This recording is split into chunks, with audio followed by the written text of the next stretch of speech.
අපේ එහෙනම් 15 වෙනි ටෙස්ට් එක තමයි අපි සාකච්ඡා කරන්න හදන්නේ. ඉනෝගනික් වලින් දීලා තියෙන්නේ. අපි පළවෙනි ප්‍රශ්නයට යන්. ඒකේ කියනවා මේ කොටස සියලුම කොටස් වලට උත්තර සපයන්න කියලා ලොකු ගැලීම් සටහනක් දීලා තියෙනවා. ඉතින් මේ ගැලීම් සටහන අඳින්න ටිකක් ඉඩ ප්‍රශ්නයක් එනවා මෙතන ඔයගොල්ලොත් එක්ක කතා කරද්දී. හොඳට බලන් ඉන්න එකකින්ද අපිට දීලා තියෙනවා කැටායන මිශ්‍රණය. මේක ලියා ගන්න තැන බලන්න. මම යනවා කැටායන මිශ්‍රණය තැනින් පටන් ගන්න. මේ කැටායන මිශ්‍රණයට තමයි අපි විවිධ පරීක්ෂණ කරලා තියෙන්නේ. මේ කැටායන මිශ්‍රණයට අපි යොදලා තියෙනවා කණුක SCl. කණුක SCl දැම්මහම අවක්ෂේප ලැබිලා තියෙනවා. මෙතනින් කණුක SCl ගෙන් අවක්ෂේප ලැබිලා තියෙනවා. ඒ වගේම අවක්ෂේප නොවන පෙරණයකුත් ඉවත් වෙලා තියෙනවා. කියන්නේ කණුක SCl හැමෝම අවක්ෂේප නොවන කට්ටිය. කණුක SCl එක්ක අවක්ෂේප ලැබෙනවා කිව්වහම ඔයගොල්ලන්ට කෙලින්ම මතක් වෙන්න ඕනේ මොකද්ද? කාණ්ඩ විශ්ලේෂණයේ පළවෙනි කාණ්ඩය. නේද? කාණ්ඩ විශ්ලේෂණයේ පළවෙනි කාණ්ඩය තමයි කණුක SCl සමග අවක්ෂේප ඇති කරන්නේ ක්ලෝරයිඩ් ලෙස. KSP අගය අඩුම ක්ලෝරයිඩ් සංයෝග මෙහිදී අවක්ෂේප වෙනවා. 3 දෙනෙක් අවක්ෂේප වෙනවා. කවුද ක්ලෝරයිඩ් විදියට අවක්ෂේප වෙන 3 දෙනා? මකර සිල්වයි ලෙඩ සුද්දයි. මකර මර්කියුරස් ධන එකෙන් නේද? Hg2 2+ ආය ලෙඩ සුද්දා. ලෙඩ සිල්වා. ඔන්න සුදු පාට අවක්ෂේප 3. ඉතින් මේ 3 දෙනායින් කවුද කියලා අපි දන්නේ නැහැ. ඊට පස්සේ මේ අවක්ෂේපය වෙන් කරගෙන එයාට යොදලා තියෙනවා මොකද්ද? සාන්ද්‍ර ඇමෝනියා. සාන්ද්‍ර ඇමෝනියා දැම්මහම මේ අවක්ෂේප තුනෙන් එක්කෙනෙක් දිය නොවි අවක්ෂේපයේ විදියටම ඉඳලා තියෙනවා. ඒ කියන්නේ ඇමෝනියා එක්ක සංඝ සංකීර්ණ හදන්නේ නැහැ. ඇමෝනියා එක්ක සංඝ සංකීර්ණ හදන මෙතන එක්කෙනෙක් ඉන්නවා. සිල්වර් ඇමෝනියා එක්ක සංඝ සංකීර්ණ හදන ඇමෝනියාණු දෙකක් එක්ක. මතකද? ආයි අවක්ෂේප හදන්න නැති එහෙනම් ලේට් හදන්නේ මර්කියුරස් හදන්නේ. මෙතන දීලා තියෙන්නේ පෙරණයක්. ඒ කියන්නේ මෙතනින් ඉන්න කාත් එක්කද ඇමෝනියා එක්ක සංඝ සංකීර්ණ හදන්නේ කවුද? සිල්වර්. එහෙනම් මේ පෙරණේ ඉන්නේ කවුද? සිල්වර් ඇමෝනියා අණු දෙකක් එක්ක සංඝ සංකීර්ණයක් හදනවා ආවර්ණ. පෙරණේ එහෙනම් ඉන්නේ සිල්වර්. අනිවාර්යෙන්ම ක්ලියර්. මෙතන Ag දාන ඉඳලා තියෙනවා. එයා තමයි මේ පෙරණේ විදියට. මෙයාට නැවත SCl දැම්මම අවක්ෂේපය ඇති වෙනවා. ඔව්. මෙයාට නැවත කණුක SCl යෙදුවහම නැවත AgCl අවක්ෂේපය ඇති වෙනවා. AgCl අවක්ෂේපය ගෙන දෙනවා නැවත. මෙයාට අපි යොදලා තියෙනවා කවුද? පොටෑසියම් ක්‍රෝමේට්. පොටෑසියම් ක්‍රෝමේට් දැම්මම මොකද වෙන්නේ? සිල්ල ක්‍රෝමේට් රතු දුඹුරු අවක්ෂේපය ඇති වෙනවා. නේද? සිල්ල ක්‍රෝමේට් රතු දුඹුරු අවක්ෂේපය ඇති වෙන ඉතින් රතු අවක්ෂේපය කියලා තියලා තියෙනවා. දැන් අපි ගිය මාර්ගයේ හරි. තේරුණා නේද? කොටසින් කොටස පිළිවෙලට ලියාගෙන යමු. මම ලියන විදිය තේරුණා නේද මේ ප්‍රශ්නය? ඊට පස්සේ මේ අවක්ෂේපයට දාලා තියෙනවා සාන්ද්‍ර SCl. සාන්ද්‍ර SCl දැම්මම පැහැදිලි ද්‍රාවණයක් ඇති වෙනවා. අපි දන්නවා සාන්ද්‍ර SCl දැම්මම මෙතනින් දිය වෙන්නේ කවුද? ලෙඩ්. ලෙඩ් PbCl4 2- විදියට ආවරණ ද්‍රාවණයක් සාදමින් දිය වෙනවා. එහෙනම් මෙතන ඉඳලා තියෙන්නේ කවුද? ලෙඩ්. එහෙනම් හිතමු කැටායන දෙකක් දැනට පැහැදිලි. කවුද? සිල්වර් ධන ඉඳලා තියෙනවා. ඒ වගේම ලෙඩ් ධන දෙක ඉඳලා තියෙනවා. මොනම පරීක්ෂණය එක්තරා මට්ටමකට සාකච්ඡාව කරනවා. මම එන ඉතුරු ටිකක් දැන් මේකේ ලියන්න හදන්නේ. ඒ කියන්නේ මෙතන කිව්ව පෙරණයක් ලැබෙනවා. ඒ කියන්නේ කණුක SCl සමග අවක්ෂේප දෙන්නේ නැති කෙනෙක්. මෙයාට යොදලා තියෙනවා අධික සාන්ද්‍ර ඇමෝනියා. සාන්ද්‍ර ඇමෝනියා දාලා තියෙන්නේ. සාන්ද්‍ර ඇමෝනියා දැම්මහම මෙතනින් අවක්ෂේපයක් ලැබෙනවලු. ඒ කියන්නේ වැඩිපුර ඇමෝනියා එක්ක සංඝ සංකීර්ණ හදන්න නැති කෙනෙක්. මෙතන ලැබෙනවලු නිල් දම් ද්‍රාවණය. නිල් දම් ද්‍රාවණයක් ලැබෙනවලු. නිල් දම් ද්‍රාවණයක් ලැබෙනවා කියන්නේ වැඩිපුර ඇමෝනියා තුල දිය වෙන කෙනෙක්. මේ නිල් දම් එකේ කවුරු ඉන්න පුළුවන්ද? වැඩිපුර ඇමෝනියා එක්ක සංඝ සංකීර්ණ සාධනය කවුද? ජලීය ඇමෝනියා නෙවෙයි සාන්ද්‍ර ඇමෝනියා තියෙන්නේ. මතක් කරගන්න. කොබෝල්ට්, නිකල්, කොපර්, සිංක්. ආය කොපර් ධන 1, සිල්වර් ධන 1, කැඩ්මියම් ධන 2. සාන්ද්‍ර ඇමෝනියා හින්දා සාන්ද්‍ර ඇමෝනියා තුල දිය වෙන තව කෙනෙක් ඉන්නවා. ජලීය ඇමෝනියා තුල දිය නොවනද සාන්ද්‍ර ඇමෝනියා තුල දිය වෙන්නේ කවුද? ක්‍රෝමියම්ගේ ක්‍රෝමියම් ධන 3 අවස්ථාව. මෙතනින් නිල් දම් ගෙන දෙනයි කවුද ඇමෝනියා එක්ක? නිකල් නිල් පාටයි, කොපර් නිල් පාටයි, ක්‍රෝමියම් ධන 2, ක්‍රෝමියම් ධන 3, ජලීය ද්‍රාවණයේ නිල් දම් පාටයි. එහෙනම් නිල් දම් කිව්වහම මේ තුන් දෙනාම වෙන්න පුළුවන්. අනිත් අය කවුරුත් වෙන්න බෑ. සිංක් අවර්ණයි ඔය විදිහට සංඝ සංකීර්ණ මේගොල්ලෝ පහත් ෆැමිලි පාටයි කොබෝල්ට්. මතකද? ඇමෝනියා එක්ක එහෙනම් නිල් දම් ගෙන දෙන්න ඉන්න පුළුවන් කොබෝල්ට් වෙන්න පුළුවන්. සෝරි ක්‍රෝමියම් වෙන්න පුළුවන් නිල් දම් පාට. ඊට අමතරව නිකල් වෙන්න පුළුවන්. කොපර් වෙන්න පුළුවන්. මම මේ තීරණය ගත්ත විදිය පැහැදිලි නේද? මොන හරි තේරෙන්නේ නැත්නම් අහන්න. ඊට පස්සේ මේ නිල් දම් පාට ද්‍රාවණයට වැඩිපුර සෝඩියම් හයිඩ්‍රොක්සයිඩ් දාලා. සෝඩියම් හයිඩ්‍රොක්සයිඩ් දැම්මහම මොකද වෙන්නේ? මේගොල්ලෝ හයිඩ්‍රොක්සයිඩ් ඒ විදිහට අවක්ෂේප වෙනවා. එහෙනම් මෙතන කොළ පාට අවක්ෂේපයකුයි කොළ පාට ද්‍රාවණයකුයි ගෙන දෙනවලු. කොළ පාට අවක්ෂේප කවුද? කොළ ද්‍රාවණ කවුද? අපි දන්නවා ක්‍රෝමියම්ගේ හයිඩ්‍රොක්සයිඩය ක්‍රෝමියම් හයිඩ්‍රොක්සයිඩ් උභයගුණී හයිඩ්‍රොක්සයිඩයක්. ක්‍රෝමියම්ගේ හයිඩ්‍රොක්සයිඩේ වැඩිපුර සාන්ද්‍ර ඇමෝනියා තුලත් දිය වෙනවා වැඩිපුර සෝඩියම් හයිඩ්‍රොක්සයිඩ් තුලත් දිය වෙනවා. එහෙනම් මේ කොළ ද්‍රාවණය කියන්නේ කවුද? ක්‍රෝමියම් ඉඳලා තියෙනවා. එයා වැඩිපුර භස්මය එක්ක දිය වෙනවා. අපි දන්නවා වැඩිපුර සෝඩියම් හයිඩ්‍රොක්සයිඩ් තුල දිය වෙන්නේ කවුද? උභයගුණී කට්ටිය. ඒ කියන්නේ beryllium, aluminium, sync, tin, lead. ඔය කට්ටිය තමයි වැඩිපුර සෝඩියම් හයිඩ්‍රොක්සයිඩ් තුල දිය වෙන්නේ. ඊට අමතරව කෙනෙක් දිය වෙනවා ක්‍රෝමියම්. එහෙනම් මේ කොළ පාට ද්‍රාවණය කියන්නේ කවුද? ක්‍රෝමියම් OH- ලා එක්ක 4ක් එක්ක හදන මේ සංඝ සංකීර්ණය. ඕක ඕන අපිට තව විදිහකට කියද හැකි OH- ලා 6ක් දාලා කියන්න පුළුවන්. 6ක් දැම්මොත් 3- වෙනවා. පැහැදිලි නේද?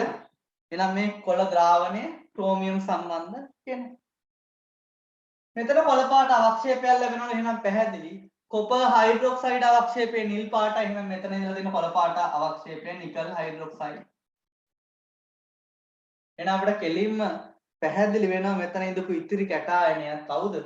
නිකල් ධන 2යි ක්‍රෝමියම් ධන 3යි තමයි ඉඳලා තියෙන්නේ.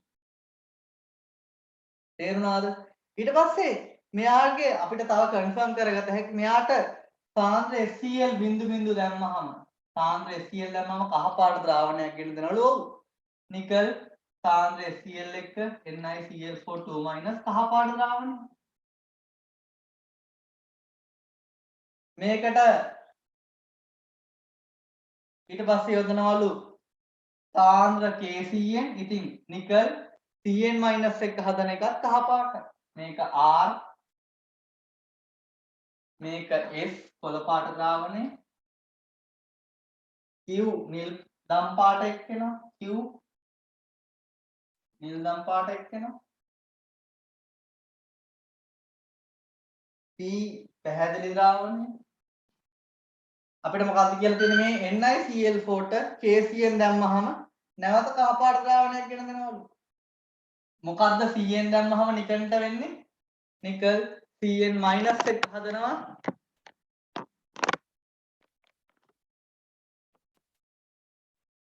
වෙනවද බලන්න. නිකල්ට සයනයිඩ් එකතු කරාම මොකද වෙන්නේ? සයනයිඩ් කීයක් එක්කද හදන්නේ? සයනයිඩ් 6ක් එක්ක බැඳලා කහ පාට ද්‍රාවණයක් ගෙන දෙනවා. කොහොමද? මෙයත් කහ පාට. තේරුණා නේද? මෙයා තමයි මේ T කියලා තියෙන්නේ.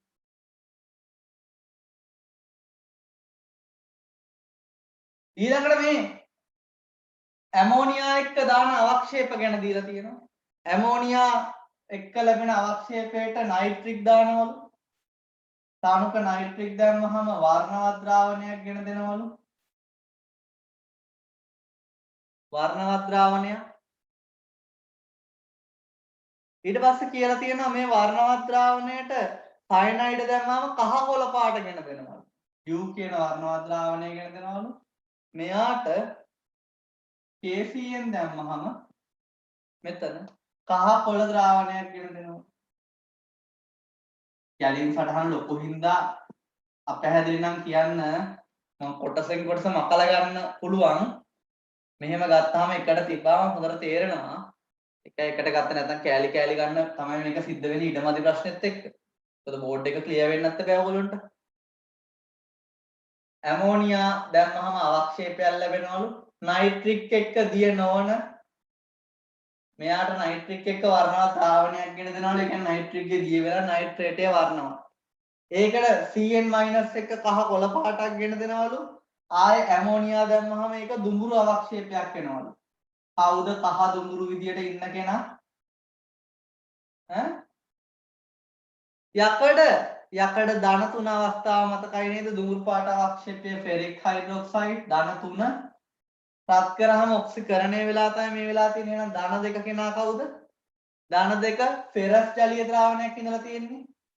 ඒක තමයි කහ කොළ පාට මතකයි නේද? කොළ පාටට ඉන්නේ Fe ධන 2 ජලීය ද්‍රාවණය. ඉතින් මේක දුඹුරු පාට ද්‍රාවණයක් ගෙන දෙනවා කියන්නේ මොකද්ද? KCN දානවලු නැවත. ඉතින් මෙයා Fe ධන 3 සයනයිඩත් එක්ක හදන සංඝ සංකීර්ණය කහ දුඹුරු පාටයි. ඒක තමයි මේ කියන W. මේක කහ දුඹුරු පාටයි. මේකේ තියෙන දුඹුරු කියන්නේ. ටිකක් අමාරු ප්‍රශ්නයක්. මම ඔන්න දැන් ඔක්කොම කතා කරා.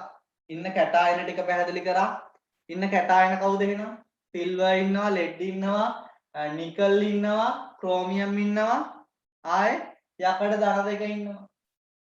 කැටායන පහ. මම නැවත පැහැදිලි කරනවා මම මේක සාකච්ඡාව ගත්ත විදිය. මුලින්ම අපිට ගියා මෙතන කැටායන මිශ්‍රණයක් තියෙනවා. මේකට තණු KCl දැම්මම ආක්ෂේප ලැබෙනවා කියලා තියෙනවා. ඉතින් තණු කම්ල එක්ක තණු KCl එක අවක්ෂේප ගෙන දෙන්නේ කාණ්ඩ විශ්ලේෂණයේ පළවෙනි කාණ්ඩේ. මර්කියුරස්, ලෙඩ්, සිල්වර් තමයි අවක්ෂේප වෙන්නේ ක්ලෝරයිඩ් විදියට. එයාට සාන්ද්‍ර ඇමෝනියා දැම්මම අවක්ෂේපයක් ලැබෙනවලු. ඒ කියන්නේ ඇමෝනියා එක්ක සංඝ සංකීර්ණ හදන්නේ නැහැ කියන එක. ඉතින් අවක්ෂේප හදන්නේ මර්කියුරස්, ලෙඩ්. පෙරණේ විදියට ද්‍රාවණගත වෙන්නේ සංඝ සංකීර්ණ හදන සිල්වර්. එහෙනම් සිල්වර්ට ඊට පස්සේ HCl දැම්මම AgCl අවක්ෂේපය වෙනවා. ඩයික්‍රොමේට් දැම්මම ක්‍රෝමේට් දැම්මම සිල්ල ක්‍රෝමේටය ලැබෙනවා. රතු දුඹුරු පාට. එහෙනම් සිල්වර් හිටියයි කියලා පැහැදිලි. ඊට පස්සේ අපිට පැහැදිලි මෙතන ඇමෝනියා එක්ක වැඩිපුර දියුන්නේ නැහැ. වැඩිපුර ඇමෝනියා තුල දිය වෙන සංඝ සංකීර්ණ හදන ටික අපි දන්නවා. Cobalt nickel copper zinc cadmium copper ධන 1 සිල්වර් ධන 1. ඒකෙන් මේ දෙන්න අතරින් සාන්ද්‍ර HCl දැම්මම දිය වෙනවා කියන්නේ පැහැදිලි ද්‍රාවණයක් ගෙන දෙනවා කියන්නේ ලෙඩ් තමයි සාන්ද්‍ර HCl හැමෝම දිය වෙන්නේ. ඔක්කොම එකතු වෙලා තියෙන්නේ ප්‍රශ්නේ තාමත් වැදගත් කොටසින් කොටස තේරුම් ගන්න. ඊට පස්සේ කියලා තියෙනවා මේ HCl එක්ක අවක්ෂේප නොවුණු පෙරණේ අරගෙන යාට සාන්ද්‍ර ඇමෝනියා දානවලු. අපි දන්නවා වැඩිපුර ඇමෝනියා තුල දියවන කට්ටිය cobalt nickel copper zinc cadmium silver ඔය කට්ටිය. එතනදී ගෙන දෙනවා නිල් දම් පාට ද්‍රාවණය.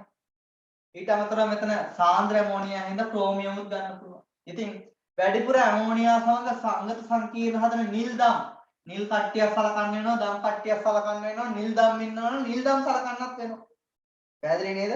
ඒ කීප දෙනෙක් ඉන්න පුළුවන් මෙතන. ඒතර නිල් දම් වෙන කට්ටිය ක්‍රෝමියම් ධන 3 වෙන්න පුළුවන්, නිකල් ධන 2 වෙන්න පුළුවන්, කොපර් ධන 2 වෙන්න පුළුවන්. කොපර් ධන 2 ඇමෝනියා එක්ක සංගත සංකීර්ණයේ තද නිල් පාටයි, නිකල් නිල් පාටයි, ක්‍රෝමියම් නිල් දම් පාටයි. එතනින් සෝඩියම් හයිඩ්‍රොක්සයිඩ් දැම්මම ද්‍රාවණයක් ගෙන දෙන්නේ ක්‍රෝමියම්ගේ. ක්‍රෝමියම් හයිඩ්‍රොක්සයිඩයේ උභය ගුණින් හින්දා වැඩිපුර සෝඩියම් හයිඩ්‍රොක්සයිඩ් හැමෝම දිය වෙලා යනවා. එහෙනම් මෙතන ඉඳලා තියෙන්නේ ක්‍රෝමියම් ධන 3 තමයි මෙතනට ගෙනත් දීලා තියෙන්නේ. ඊට පස්සේ මේ ලැබුණු කොළ පාට අවක්ෂේපයක් ලැබෙනවලු. හැබැයි කොපර්ගේ හයිඩ්‍රොක්සයිඩ් අවක්ෂේපය ඇමෝනියා දැම්මම අවක්ෂේපය නිල් පාටයි. එහෙනම් ඉඳලා තියෙන්නේ නිකල් හයිඩ්‍රොක්සයිඩය තමයි කොළ පාට වෙන්නේ. ඉතින් මේ නිකල් හයිඩ්‍රොක්සයිඩයේ සාන්ද්‍රය Cl දැම්මම කහ පාට Cl- එක සංඝ සංකීර්ණය ඇති කරනවා. ඊට පස්සේ ඒකට Tn minus යදුවහම සයනයිඩත් එක්ක සංගත සංකීර්ණය හදනවා ඒකත් කහ පාට. ඊට පස්සේ මේ ඇමෝනියා එක්ක අවක්ෂේප නොවි ඇමෝනියා එක්ක අපිට අවක්ෂේප වෙන එක වෙන් කරගෙන තියෙනවා. අවක්ෂේප වෙන කොටස තෝරගෙන ඒ අවක්ෂේප වුණායට නයිට්‍රික් දාලා ද්‍රාවණය හදාගෙන තියෙනවා. එතනින් වර්ණවත් ද්‍රාවණයක් ලැබෙනවා කියලා තියෙනවා. පැහැදිලිද? ඉතින් මේ ද්‍රාවණය කහ කොළ පාටක්ලු තියෙන්නේ. ඉතින් කහ කොළ කිව්වහම මතක් වෙන්න ඕනේ Fe ධන දෙක. Fe ධන දෙක සාන්ද්‍ර ද්‍රාවණය කොළ පාටයි. ඒ වගේම මෙයා දුඹුරු වෙනවා කියන එකෙන් පැහැදිලි වෙන්න ඕනේ යකඩ ධන තුන ඔක්සිකරණ අවස්ථාව තමයි දුඹුරු වෙන්නේ. ඒතර දුඹුරු අවක්ෂේපයක් කියන්නේ ඇමෝනියා දැම්මම ෆෙරික් හයිඩ්‍රොක්සයිඩයේ දුඹුරු පාටයි. කහ කොළ දුඹුරු කියද්දි මතක් වෙන්න ඕනේ මේ තුන එකට සම්බන්ධ වෙන්නේ යකඩ කියලා. යකඩ ධන දෙක ධන තුන අවස්ථාව තමයි මේ හා බැඳෙන්නේ. ඊට පස්සේ දුඹුරු පාට අවක්ෂේපයට Tn minus දැම්මම කහ දුඹුරු කෙනෙක් හැදෙනවා. ඉතින් කහ දුඹුරු පාට ගැන දෙන්නේ සයනයිඩත් එක්ක හදන සංගත සංකීර්ණය. එහෙනම් මේකේ C1 සිට C5 දක්වා ලෝහ කැටායන මොනවද? සිල්වර් ධන එකක ඉන්නවා, ලෙඩ් ධන දෙක ඉන්නවා, ක්‍රෝමියම් ධන 3 ඉන්නවා, නිකල් ධන දෙක ඉන්නවා, යකඩ ධන දෙක ඉන්නවා. පැහැදිලි නේද? ඊට පස්සේ P සිට W දක්වා ද්‍රාවණ ලබා දීමට හේතු වූ රසායනික ප්‍රභේදය හඳුනාගෙන IUPAC නාම ඉදිරිපත් කරන්න ඕනේ. එහෙනම් P කියන්නේ lead Cl- එක්ක හදන සංගත සංකීර්ණය. Q කියන්නේ මොකද්ද? Q කියන්නේ මේ නිල්දම් ද්‍රාවණය. කවුද මේ Q කියන නිල්දම් ද්‍රාවණය? Q ද්‍රාවණය විදිහට කවුද? ක්‍රෝමියමුයි නිකලුයි කියන දෙන්නම ඇමෝනියා එක්ක හදන සංගත සංකීර්ණය ලියලා තියෙන්න ඕන. මේගොල්ලන්ගේ නමුත් ලියන්න ඕනේ ඊට පස්සේ. පැහැදිලිද?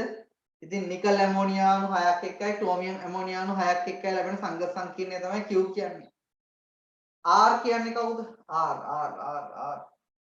R කියන්නේ නිකල් Cl- එක්ක හදන සංගත සංකීර්ණය. S කියන්නේ වැඩිපුර සෝඩියම් හයිඩ්‍රොක්සයිඩ් දැම්මම ලැබෙන ද්‍රාවණය. ඒ කියන්නේ OH- එක්ක ලැබෙන සංගත සංකීර්ණය. නේද? T කියන්නේ නිකල්ට සයනයිඩේ දැම්මම එන එක. කහ පාට NiCTN ලා 6ක් එක්ක හදන සංගත සංකීර්ණය. U කියන්නේ Fe ධන දෙක ජලීය ද්‍රාවණය. කහ කොළ පාට කෙනා. Fe ධන දෙක ජලණු 6ක් එක්ක හදන සංගත සංකීර්ණය. V කියන්නේ Cn- වත් එක්ක. පැහැදිලි නේද? තේරුම් නැති අය ඉන්නවද? මම මේකේ නැවත මේක මකලා ඔයගොල්ලන්ට සංගත සංකීර්ණ ටිකයි නම් ටිකයි ලියන්න. මෙතන ඔක්කොම ටික පැහැදිලි කිරීම එහෙනම් තේරුණාද? ගැටලු තියෙනවා නම් අහන්න. හරි. දැන් කියනවා මම මේකේ ඉඳපු කැටායන මොනවද? කැටායන පහ. සිල්වර් ධන හිටියා. කැටායන පහ හඳුනා ගන්න කියලා තියෙනවා. ලෙඩ් හිටියා. ක්‍රෝමියම් හිටියා. නිකල් හිටියා. ෆෙරස් හිටියා. පැහැදිලිද? ඊට පස්සේ මෙයාලගේ සංගත සංකීර්ණ වල නම් ලියන්න අපිට දීලා තියෙනවා. P කියන කෙනා කිව්වේ කවුද? ලෙඩ් එකනේ. ලෙඩ් එක සාන්ද්‍රය Cl එක්ක ලැබුණු සංගත සංකීර්ණය. Pb Cl4 2-. මෙයාගේ නම කොහොමද එන්නේ? ක්ලෝරින් 4ක්. ක්ලෝරින් ලියන්නේ කොහොමද? ක්ලෝරයිඩෝ. 4ක් කියන්නේ ටෙට්‍රා ක්ලෝරයිඩෝ. ටෙට්‍රා ක්ලෝරෝ නෙමෙයි ක්ලෝරයිඩෝ. පැහැදිලි නේද? ලෙඩ් එක ලෙඩ් කියලා ලියන්නේ මෙයා කැටායනයක් නම් ඇනායනයක් නම් ඒට් ප්‍රත්‍ය යොදන්න ඕන. ඒට් එද්දි ලෙඩ් නම් ලෙඩේට් කියලාද ලියන්නේ? නෑ. මෙයාගේ නමින් මොකද නම? ප්ලම්බම්. එහෙනම් මොකද ඒට් ප්‍රත්‍යාවම? Plumbate. Plumbate. Oxygen අවස්ථාව ධන දෙකයි. 2 අයන කියලා IUPAC නාමයෙන් ලියලා තියෙන්න ඕන. Q කියන්නේ කවුද? නිල්දම් පාට කෙනා. නිල්දම් පාට දෙන්නෙක් මෙතන ඉන්නවා. කවුද? නිල් පාට නිල්දම් පාටට හේතු වෙන දෙන්න කවුද? ක්‍රෝමියම් ඇමෝනියා එක්ක හදපු සංගත සංකීර්ණයයි ඒ වගේම නිකල්. මොකද මේ මිශ්‍රණයේ දෙන්නම ඉන්නවනේ. පැහැදිලි නේද? අවසාන එකෙත් අපි ගත්තම දෙකක්. ඉතින් මේ දෙන්නම විස්තර කරලා තියෙනවා. මෙයාගේ නම මොකද්ද? ඇමෝනියාට කියන්නේ ඇම්මීන් 6ක් ඉන්නවා. එහෙනම් හෙක්සා ඇම්මීන් ක්‍රෝමියම් තරතු එහෙනම් ක්‍රෝමියම් 3 අයන්. ඔක්කොම සිම්පල් ලියන්නේ. chromium T iron මෙතනත් ඇමෝනියා එහෙනම් hexaamine nickel 2 iron hexaamine nickel NiCkLe nickel 2 iron ඊළඟට R කියන්නේ මොකක්ද නිකල් එක සාන්ද්‍රය Cl එක NiCl4 2 minus මේක ටෙට්‍රා ක්ලෝරයිඩෝ නිකල් ඇනායනයක් විතර ඉන්නේ සංඝ සංකීර්ණ එහෙනම් 8 ප්‍රත්‍යයෙන් ඕනේ එහෙනම් නිකල් වලට 8 එන්න ඕනේ නිකල් 8 පැහැදිලි නේද ටෙට්‍රා ක්ලෝරයිඩෝ නිකලේට් නිකලේට් නිකල් වෙනකොට K නිකල් KEL වෙන්න ඕන නිකල් LE නෙමෙයි නිකලේට් ELE වෙන්න ඕන EL LE නෙමෙයි නිකලේට් නිකලේට් 2 iron මෙතනත් එහෙමයි NiCkEl වෙන්න ඕන S එක අර ක්‍රෝමියම් වැඩිපුර සෝඩියම් හයිඩ්‍රොක්සයිඩ් දාලා ලැබුණු ද්‍රාවණය. ඉතින් ඒක ආකාර දෙකකට ලියන්න පුළුවන්. OH- ලා 6ක් එක්ක ලියන්නත් පුළුවන්. 3- දාලා ඒ වගේම 4ක් එක්ක ලියන්නත් පුළුවන්. ඔය දෙකෙන් ඕන විදිහට ලකුණු දෙනවා. 6ක් එක්ක නම් OH- කියන්නේ මොකද්ද? හයිඩ්‍රොක්සෝද හයිඩ්‍රොක්සයිඩෝද? හයිඩ්‍රොක්සයිඩෝ වෙන්න ඕන. එහෙනම් හෙක්සා හයිඩ්‍රොක්සයිඩෝ ක්‍රෝමියම් ඇනායන විදිහට තියනවා 8 එන්න ඕනේ ක්‍රෝමේට් වෙන්න ඕන පැහැදිලි නේද ක්‍රෝමේට් 3 අයන් මෙතනින් ඕන ලියත හැකි ටෙට්‍රා හයිඩ්‍රොක්සයිඩෝ ක්‍රෝමේට් වෙන්න ඕන 8 ප්‍රත්‍යය ඇයි මේක ඇනායනයක් හින්ද සංඝ සංකීර්ණය තේරුණා නේද ඊළඟ එක T එක මොකද්ද නිකල් සයනයිඩත් එක්ක ඒක ඉතින් 4ක් දාලා ලියද 6ක් දාලා ලියද හැකි 4ක් දාලා 6ක් දාලා ඕන විදිහට ගත හැකි 4 6 දෙකම තියෙනවා දාන දෙක ඍණ වෙනවා එතනත් එහෙනම් නිකල් 8 වෙන්න ඕනේ එතනත් ටෙට්‍රා සයනයිඩ් වලට කියන්නේ මොකද්ද මම නම කිව්වා සයනෝ නෙවෙයි සයනයිඩෝ වෙන්න ඕන ගොඩක් අය මේ සයනෝ කියලා මතක තියාගන්න සයනයිඩෝ බ්‍රෝමෝ ක්ලෝරෝ ඒ ඕගනික් වල නාමකරණය හරිනේ ඉනෝගනික් වල අයිඩෝ වෙන්න ඕනේ සයනයිඩෝ නිකලේට් 2 අයන් මෙතන නිකල් නේ ඉන්නේ එන එනායනේ විදියට නිකල් ලේට් 2 අයන් U කියන්නේ කවුද? ජලයත් එක්ක එනකො කහ පොළ ද්‍රාවණය පොළ පාටකට දෙන යකඩ ධන දෙක ඔක්සිකරණ අවස්ථාවේ ජලීය ද්‍රාවණය ඒක මොකද්ද? ජලය 6ක් එහෙනම් හෙක්සා ඇක්වා යකඩ ඇනායනයේ විදිහට ඉන්නවා මෙතන ඉන්නේ කැටායනයේ විදිහට එහෙනම් අයන් කියලා ලියත හැකි ඇනායනය නුනා ෆෙරේට් වලින් ඕනේ ලියන්න දන්නවනේ 2 අයන් B අකුර සයනයිඩත් එක්ක Fe ධන දෙක කෙනා සයනයිඩත් එක්ක FeCN6 එහෙනම් 4- වෙන්න ඕන. ඔන්න ඍණ වෙලා එතන. ඍණ වෙලා නම් අනිවාර්යෙන් මෙතන මොකක් වෙන්න ඕනද? අයන් නෙමෙයි 8 එන්න ඕන. අයන් 8 කියලා කියන්න බෑනේ. ෆෙරේට් වෙන්න ඕන. එහෙනම් හෙක්සා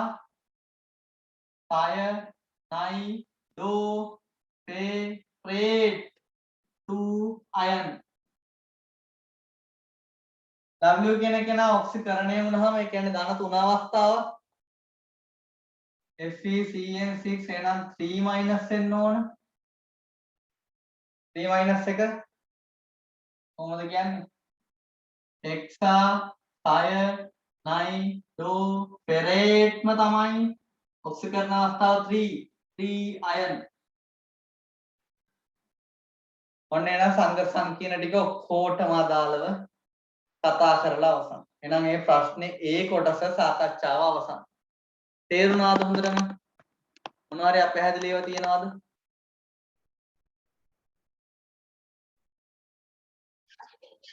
දැන් මේ අපේ පළවෙනි ප්‍රශ්නය ගත්තාම ඉනෝගනික් වල ඔය දීලා තියෙන්නේ මොකකින්ද?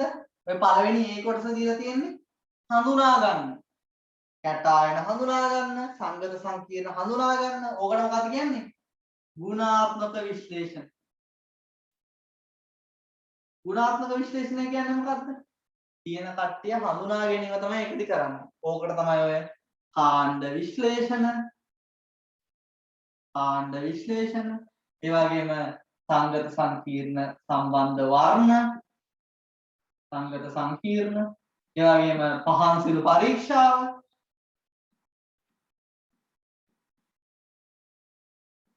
ඔය ටිකෙන් තමයි ගුණාත්මකව විශ්ලේෂණය කරන්නේ. ඒ කියන්නේ ඉන්නේ කවුද කියලා ද්‍රාවණයක හඳුනා ගන්න විතරයි පුළුවන් වෙන්නේ. කලින් කියනවා නිකල් ඉන්නවා, ක්‍රෝමියම් ඉන්නවා කියලා හඳුනා ගන්නවා.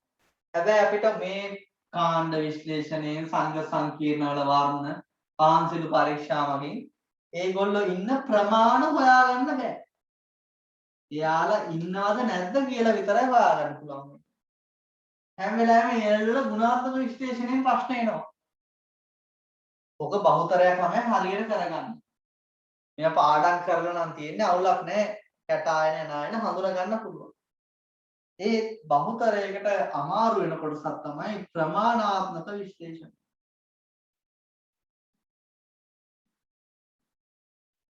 ප්‍රමාණාත්මකව ප්‍රමාණයන් හොයාගන්න ඕන. ඉතින් මේකට රෙඩොක්ස් ඕන වෙනවා. සාමාන්‍ය ඔක්සිකරණ ඔක්සියරණ ප්‍රතික්‍රියා ආය රෙඩොක්ස් වලට සම්බන්ධ වෙලා එන අයඩෝවිතික අනුමාපන ඕන වෙනවා. ඒ වගේම අම්ල භස්ම අනුමාපන ඕන වෙනවා. සමහර වෙලාවට අපි රසායනික ගණනය කතා කරපු කොටස් ඕන වෙනවා. අවක්ෂේප ස්කන්ධ මවුල කරන ඒවා, සාන්ද්‍රණ ppm සම්බන්ධ කොටස්, මේ රසායනික ගණනයේ සිද්ධාන්ත මෙතනට සම්බන්ධ කරලා තමයි ඉන්නේ. පැහැදිලිද? එහෙනම් මේ දැන් කතා කරන B කොටස තියෙන්නේ මේ ප්‍රමාණාත්මක විශ්ලේෂණය. ඉන්න ප්‍රමාණ හොයාගන්න තමයි තියෙන්නේ. මෙන්න මේ කරුණු වලට ඉනෝගනික් වල ප්‍රතික්‍රියා සම්බන්ධ කරලා තමයි අපේ ප්‍රශ්නේ. අපි එහෙනම් දැන් යමු අපේ B කොටසට. B කොටස ප්‍රධානව තියෙන්නේ ඔය ප්‍රමාණාත්මක විශ්ලේෂණ.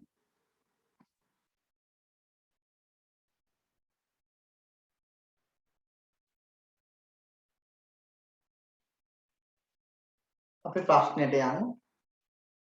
ප්‍රශ්නේ කියනවා M නම් ලෝහ ඔක්සයිඩයක් තියෙනවලු. M නම් ලෝහ ඔක්සයිඩයක් තියෙනවලු. මේ ලෝහ ඔක්සයිඩය අඩංගු වල්කනයිස් කළ රබර් තියෙනවලු. මෙයා අඩංගු වල්කනයිස් කළ රබර් තියෙනවා. රබර් වල්කනයිස් කරන්නේ කොහොමද? සල්ෆර් මිශ්‍ර කරනවා. ඒක දන්නව නේද? හරස් ස්පන්දන හදනවා සල්ෆර් වල වල්කනයිස් කරනවා. කර්මාන්ත රසායනික කතා කරනවා සල්ෆර් මිශ්‍ර කරලා කියන එක තමයි වල්කනයිස් කර රබර් කියන්නේ. ඒක පොඩ්ඩක් කර්මාන්ත වල දැනුමත් ඕන වෙනවා. මේ නිදර්ශකයෙන් ගන්නවලු 1.2 ග්‍රෑම් ප්‍රමාණයක්. මේක අරගෙන මේක සම්පූර්ණයෙන් දහනය කරාම පිට වූ වායුව Br2 හා හුමාලය සමග ප්‍රතික්‍රියා කරනවා. මේක මම එදා ඔයගොල්ලන්ට කරපු අර ටෙස්ට් එකේ අර ඔන්ලයින් ස්පොට් ටෙස්ට් එකක් කරේ. එතනත් මේ වගේ දෙයක් කරා. ඉතින් මෙතනින් දහනය කරාම පිටවන වායුව කවුද? සල්ෆර් ඉන්නවනම් සල්ෆර් ඔක්සිජන් එක්ක ප්‍රතික්‍රියා කරලා SO2 පිට වෙනවා. එහෙනම් මේ SO2 වායුව Br2 එක්ක ප්‍රතික්‍රියා තමයි මේ දීලා තියෙන්නේ. මේකෙන්ම එදා ප්‍රශ්නයක් ඔයගොල්ලෝ කලිනුත් කරවලා තියෙනවා. වෙනකොට දෙතුන් පාරක් මේකෙන්ම ප්‍රශ්න කරලා තියෙනවා. මොකද වෙන්නේ? Br2 Br මයිනස් වෙනවා. SO2 සල්ෆේට වෙනවා. මතකයි නේද? මේක තුලිත කරලා මේකෙන් ගානුත් අපි හදුවා. මතකද? මේකේ බියට දෙකක් දාලා මෙතන 2යි ජලය ආවම තුලිත වුණා.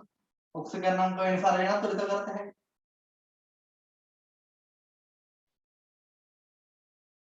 ඉතින් මේ ඉන්න SO2 තමයි මේ Br2 එක ප්‍රතික්‍රියා කරන්නේ. මේ රෙඩොක්ස් එක. මේක මීට කලිනුත් යෙදিলা තියෙන අපේ ප්‍රශ්නවල. ඊට පස්සේ කියනවා මේකේ ලැබෙන එයින් ලැබුණු ද්‍රාවණය තනුක නයිට්‍රික්ගෙන් ආම්ලික කර වැඩිපුර බේරියම් ක්ලෝරයිඩ් එකතු කරාම එකතු කරනවා. ඉතින් මෙයාගේ ඉන්න කට්ටියට බේරියම් ක්ලෝරයිඩ් දානවලු. ඊට පස්සේ තනුක නයිට්‍රික්ගේ දිය කරලා බේරියම් ක්ලෝරයිඩ් දානවලු. බේරියම් ක්ලෝරයිඩ් දැම්මහම අවක්ෂේපයක් ලැබෙනවලු. බේරියම් ක්ලෝරයිඩ් දැම්මහම අවක්ෂේපයක් ලැබෙනවා. ඉතින් බේරියම්ගේ අවක්ෂේපයක් වෙන්න පුළුවන්. එයාට බේරියම් ක්ලෝරයිඩ් යෙදුව විට අවක්ෂේපයක් ලැබෙනවා. බේරියම්ගේ සල්ෆේට වෙන්න පුළුවන්. බේරියම්ගේ කාබනේටයක් වෙන්න පුළුවන්. අපි දන්නේ. මෙතන ඉඳපු කෙනෙක්ගේ සම්බන්ධව තමයි එන්නේ. පැහැදිලිද? එතකොට මේ අවක්ෂේපයේ ස්කන්ධය අපිට දීලා තියෙනවා. මේ අවක්ෂේපයේ ස්කන්ධය දීලා තියෙනවා 93.2 වැඩි කිරීම 10 රින 2 ග්‍රෑම්.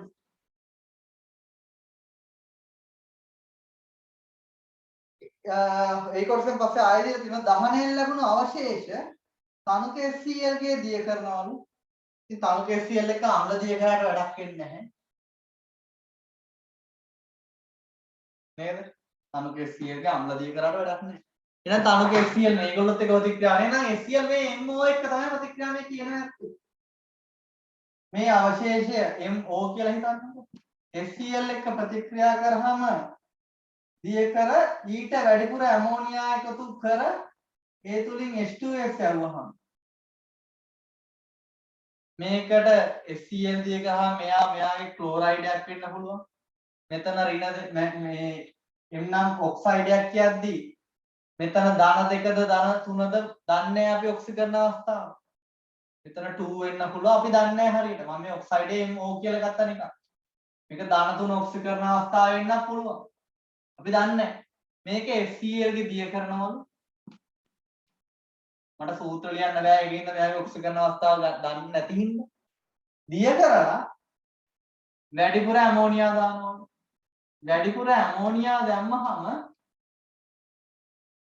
වැඩිපුර ඇමෝනියා එකතු කර H2S යවුවහම සුදු අවක්ෂේපයක් ලැබෙනවා.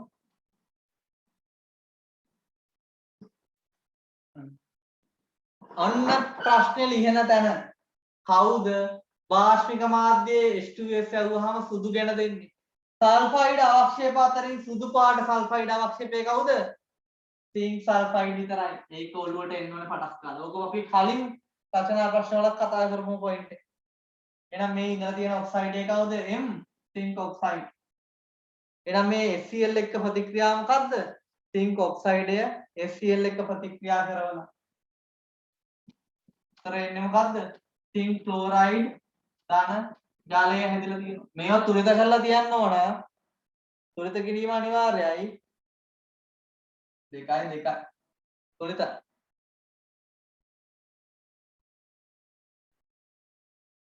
පැහැදිලිද?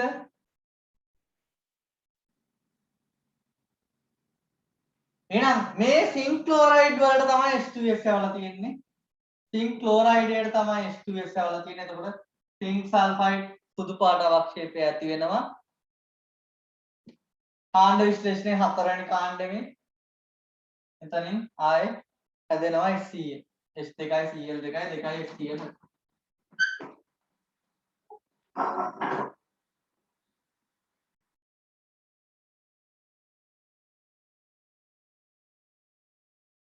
පැහැදිලිද? මේ දෙක ජලය දිය කරලා බේරියම් ක්ලෝරයිඩ් දැම්මහම අවක්ෂේප වෙන්නේ කවුද කියලා අපි තාම ගත්තේ නෑ අවක්ෂේපේ. නයිට්‍රේට වෙන්න බෑ. හැබැයි මේ ද්‍රාවණයේ සල්ෆේට හිටියා. එහෙනම් මේ අවක්ෂේපය කවුද? වල්කනයිස් කර රබර්ගෙන් ලැබු පිටවෙච්ච වායුව අපි Br2 එක්ක ප්‍රතික්‍රියා කෙරෙව්වා.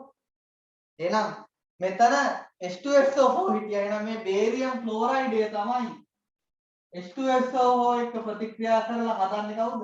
Barium sulphate. එහෙනම් මේ ඉඳලා තියෙන ආක්ෂේපය බේරියම් සල්ෆේට්. මුලින්ම කියන මේකේ සිද්ධ වෙන ක්‍රියාවලිය සඳහා ප්‍රතික්‍රියා ලියන්න කියලා. එහෙනම් පළමුව දහනය කරාම පිට වෙච්ච වායුව SO2 ට ලියලා තියෙන්න ඕන. ඊට පස්සේ Br2 වලට ජලය දාලා HBr H2SO4 ලැබෙන එක ලියලා තියෙන්න ඕන. සිංක් කියලා හඳුනගෙන සිංක් HCl එක්ක ප්‍රතික්‍රියාවයි සිංක් සල්ෆයිඩ් ලැබෙන ප්‍රතික්‍රියා දෙක ලියලා තියෙන්න ඕන. බේරියම් ක්ලෝරයිඩ් මේ මාධ්‍යයේ තියෙන සල්ෆියුරික් එක්ක ප්‍රතික්‍රියා කරලා බේරියම් සල්ෆේට් ලැබෙනවා කියන ප්‍රතික්‍රියාව ලියලා තියෙන්න ඕන. ওই ප්‍රතික්‍රියා පහම ලියලා තියෙන්න ඕන. පහම ලියපු ළමයි ඉන්නවද?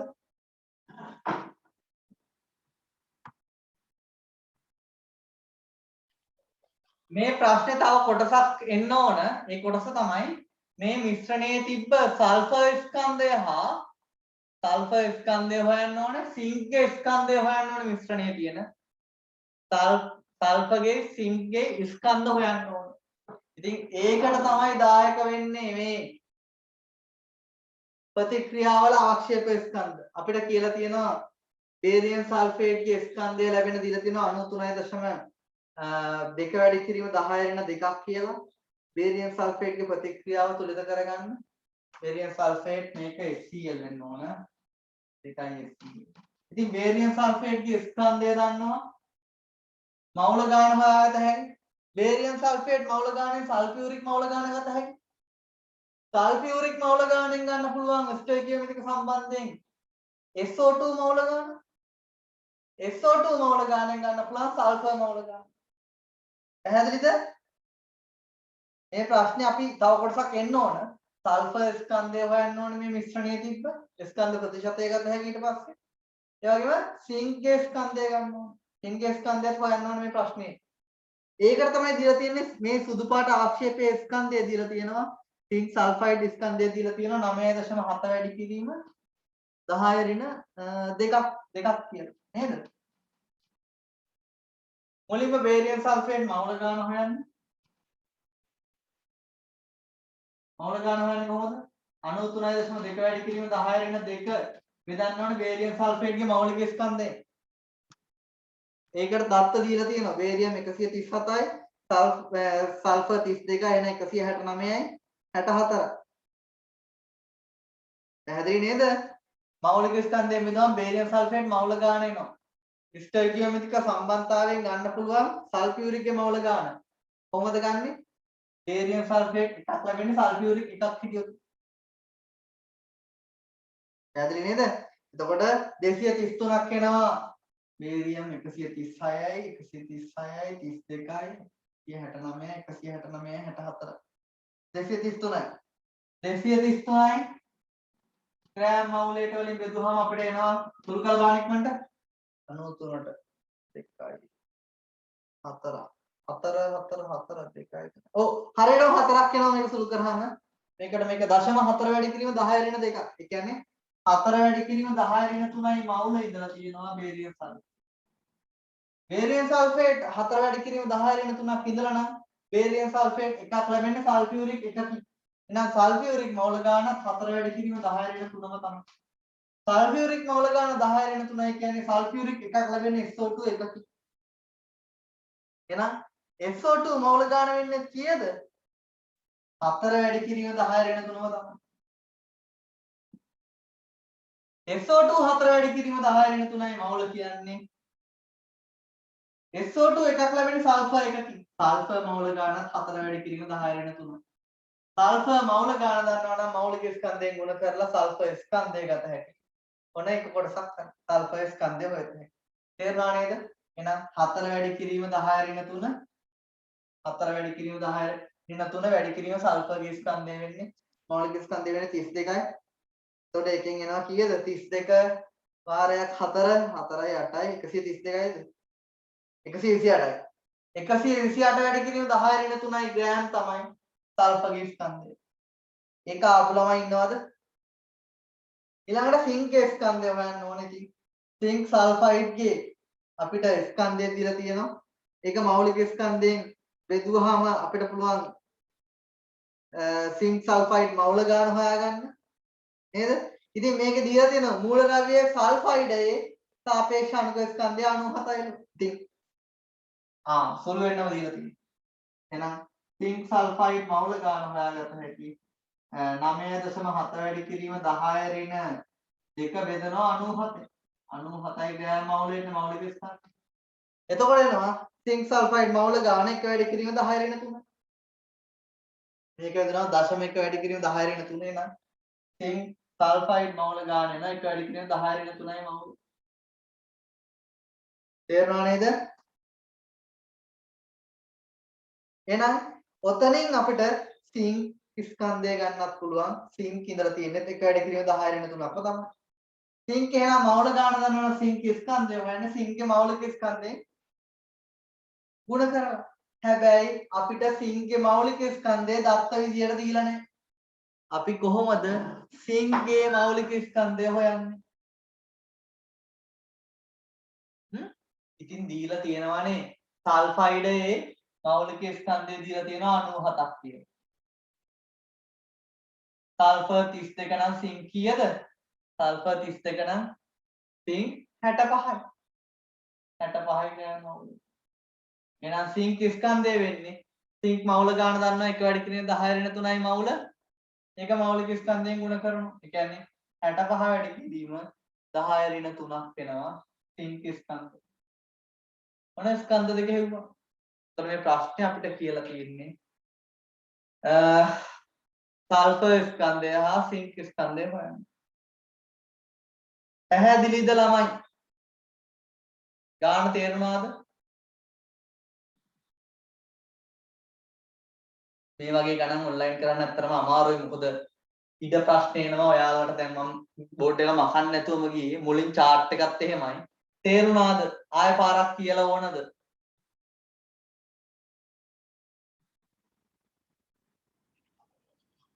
දෙවෙනි ප්‍රශ්නයට යන්න අපි. ප්‍රශ්න දෙකයි තියෙන්නේ. අවසාන ප්‍රශ්නය. ඒක කියනවා ඝන මිශ්‍රණයක පහක් සඳහන් ඒවායින් දෙකක් පමණක් තියෙනවලු. දෙකයි ඉන්නේ මෙතන. බේරියම් නයිට්‍රේට් ඉන්නවලු. සිංක් නයිට්‍රේට් ඉන්නවලු. සිල්වර් නයිට්‍රේට් ඉන්නවලු. Calcium carbonate sodium hydroxide. මේ පස් දෙනා තමයි අපිට දීලා තියෙන්නේ. පළවෙනියට මේකෙදි කියනවලු මිශ්‍රණයට ජලය එකතු කරනවා. ජලය එකතු කරාම අපිට කියලා තියෙනවා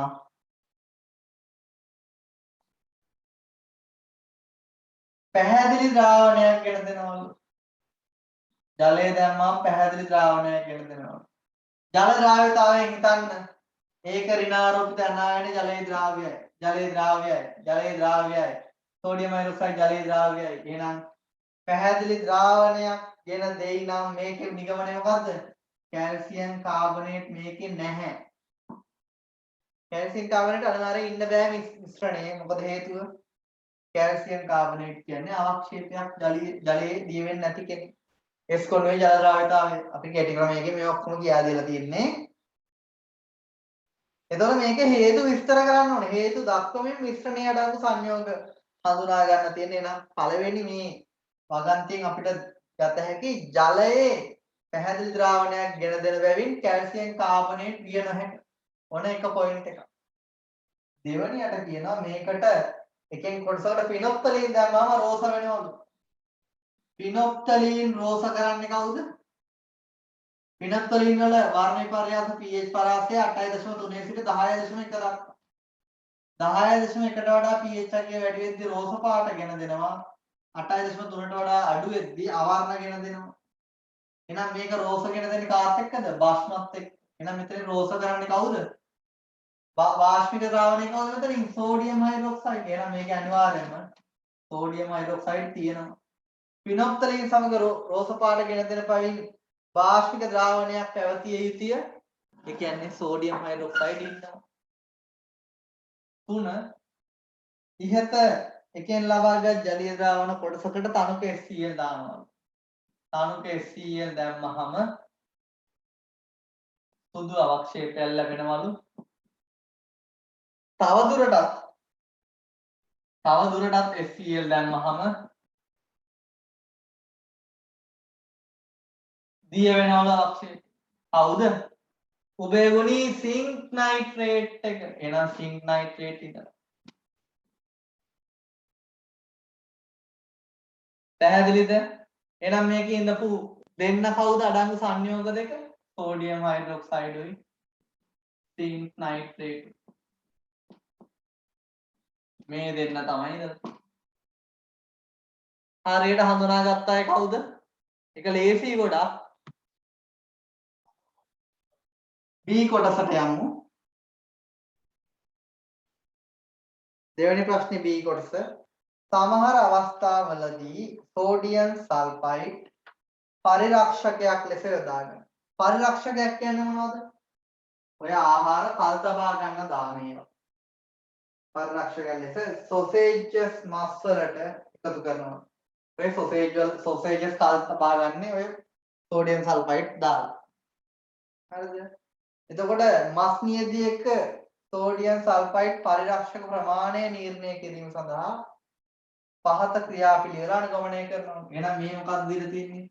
සෝඩියම් සල්ෆයිඩ් ප්‍රමාණීකරණය. ප්‍රමාණාත්මක විශ්ලේෂණයක් තමයි මේ දීලා තියෙන්නේ. ඕනම ආහාරයක් ඕනම මස් වර්ගයක් කල් තබා ගන්න පරිරක්ෂක ද්‍රව්‍ය දානවා. ප්‍රිසර්වේටිව්ස් කියන්නේ අපි. එතකොට මේකෙදි කරලා තියෙන මේ මස්වල තියෙන සෝඩියම් සල්ෆයිඩ් ප්‍රමාණය හොයාගන්න තමයි මේ පරීක්ෂණය කරලා තියෙන්නේ. මේකෙදි පළවන පියවර විදියට කරලා තියෙනවා පියවර 1 මස් කිලෝග්‍රෑම් එකක් අරගෙන මේකට වැඩිපුර තනුක SCl දාලා රත් කරලා. මොකද්ද වෙන්නේ?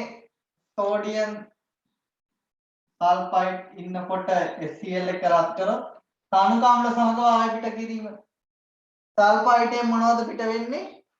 SO2 නේද? තනුක අම්ල සමග වායු පිට වීම වලින් අපි කරා සල්ෆයිඩ් එකකට තනුක අම්ලයක් දැම්මොත් SO2 පිට වෙනවා. NaCl වෙනවා. ජලය හැදෙනවා.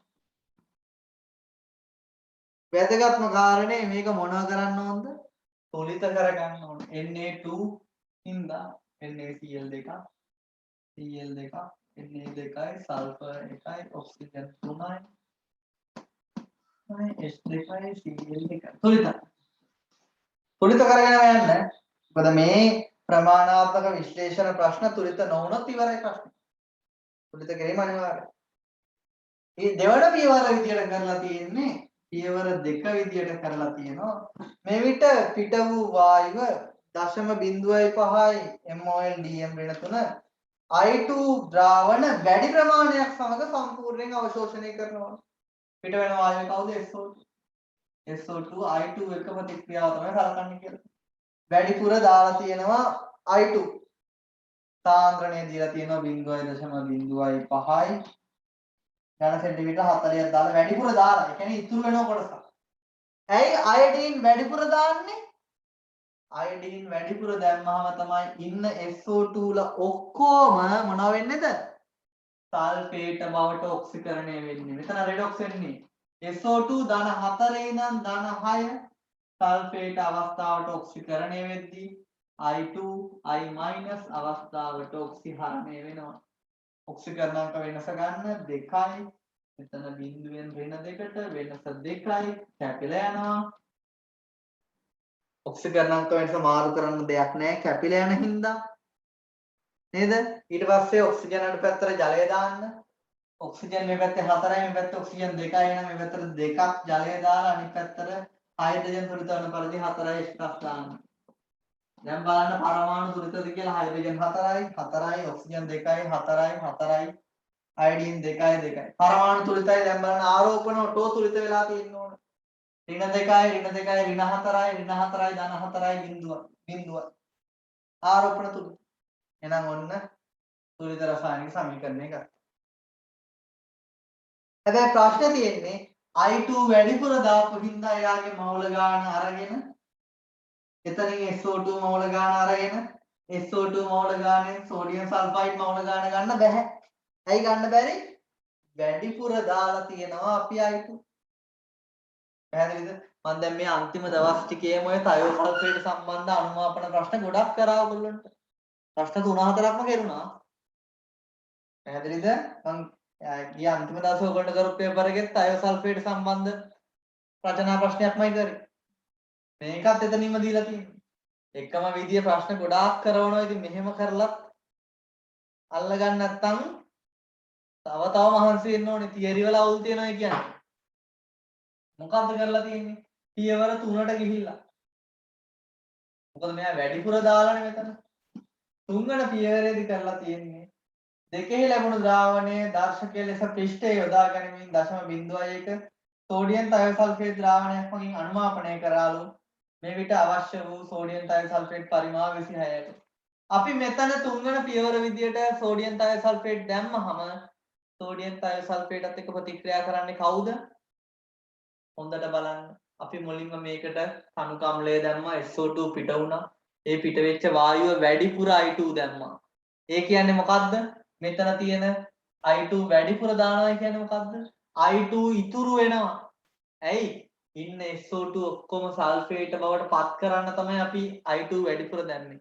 එහෙනම් I2 කොටසක් මෙතන ඉතුරු වෙලා තියෙනවා. අන්න ඒ I2 තමයි තයෝසල්ෆේට එක්ක අනුමාපනය වෙන්නේ. ඒ ඉතුරු වෙලා තිබ්බ ඉතුරු I2 මොකද කරන්නේ? තයෝසල්ෆේටය ටෙට්‍රා තයනේටේ බවට ඔක්සිකරණය වෙනකොට I2I- බවට ඔක්සිහරණය වෙනවා. 1:2 මවුල අනුපාතය. එහෙනම් අපිට දීලා තියෙනවා මේකේ මේ සඳහා වැය වූ තයෝසල්ෆේට් ද්‍රාවණයේ සාන්ද්‍රණය දීලා තියෙනවා 0.1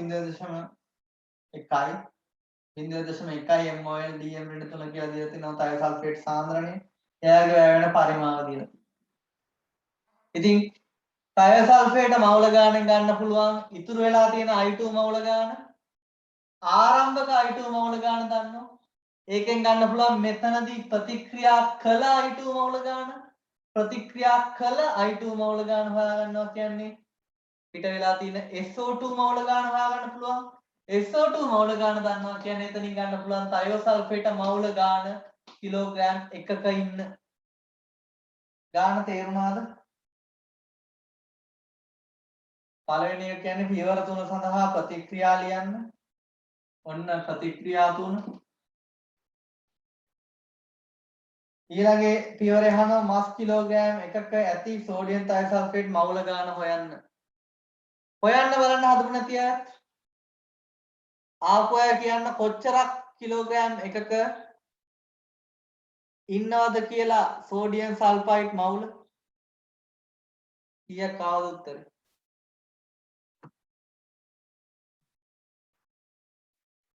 අනිත් දේ තමයි ළමයි මේවයේ පියවර හරියට තියෙන්න ඕන. කොහොමද මුලින්ම වැය වූ තයෝසල්ෆේට මවුල ගාන හොයන්න. තයෝසල්ෆේට මවුල ගාන හොයන්නේ කොහොමද? 18.1කින් 26.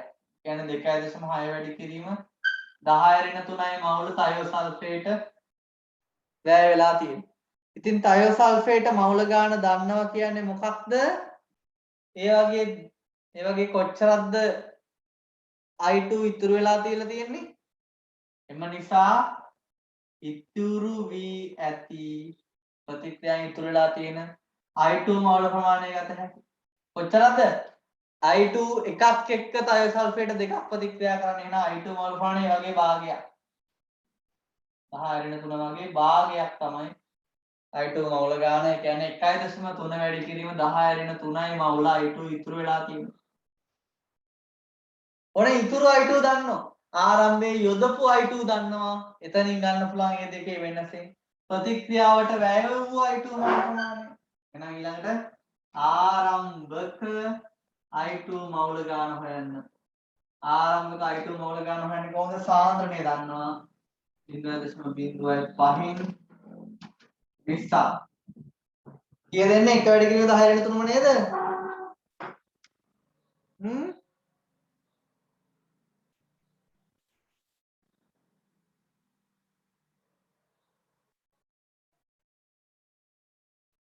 40ක් නේ.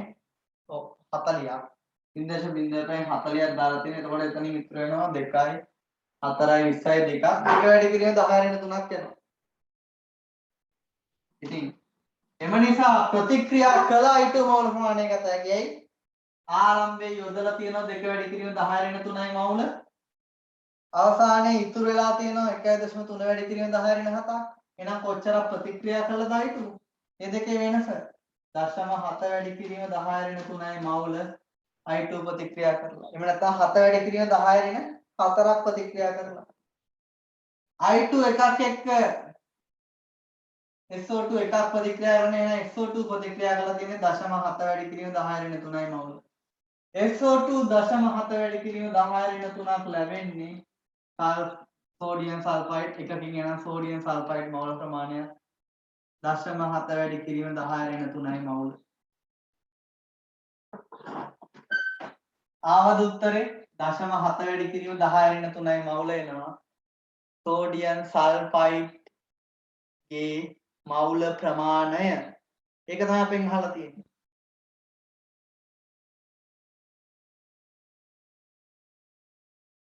තුන්වෙනි කොටස අහනවා මස් නියදී ඇති පරිරක්ෂක ප්‍රමාණය සාමාන්‍යයෙන් මිලියනයක ඇති කොටස්. ඒ කියන්නේ ppm විදියට දෙනවලු.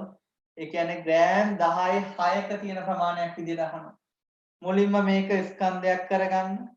මෞලික ස්කන්ධයෙන් ගුණ කරලා කිලෝ එකක ග්‍රෑම් 1000ක තමයි මෙච්චරක් ඉන්නේ. එහෙනම් බලන්න ග්‍රෑම් 10 6ක කොච්චරද කියලා. ppm ගාන ගන්න බලන්න ඉක්මනට තනියම. ppm ප්‍රමාණය හොයන්න තනියම ඉක්මනට. එහෙනම් ළමයි කොහොමද ppm ප්‍රමාණය හොයන්නේ? 10 6ක ඉන්න ප්‍රමාණය තමයි ppm කියන්නේ. ඉතින් මේ කිලෝ එකක මෙච්චර ග්‍රෑම් මවුල ගානක් ඉන්නේ. එහෙනම් බලන්න මුලින්ම කිලෝ එකක ඉන්න සෝඩියම් සල්ෆයිඩ් ස්කන්ධය කොච්චරද කියලා. ඒක වැඩි කරන්න ඕනේ යාගේ මෞලික ස්කන්ධයෙන්. මෞලික ස්කන්ධයම හොයලා පෙන්නන්න. යාගේ මෞලික ස්කන්ධයේ සෝඩියම් 23යි සල්ෆර් 32යි 16 3ක් 48යි 48යි 80යි 80යි 46යි 126යි. එයා හොයලා පෙන්නන්න. ඊට පස්සේ මේක ස්කන්ධය ගන්න මෞලික ස්කන්ධයෙන් ගුණ කරන්න. ඒකකක් දාන්න මේ මවුල ගන්න මෞලික ස්කන්ධ 126 ග්‍රෑම් මවුලට.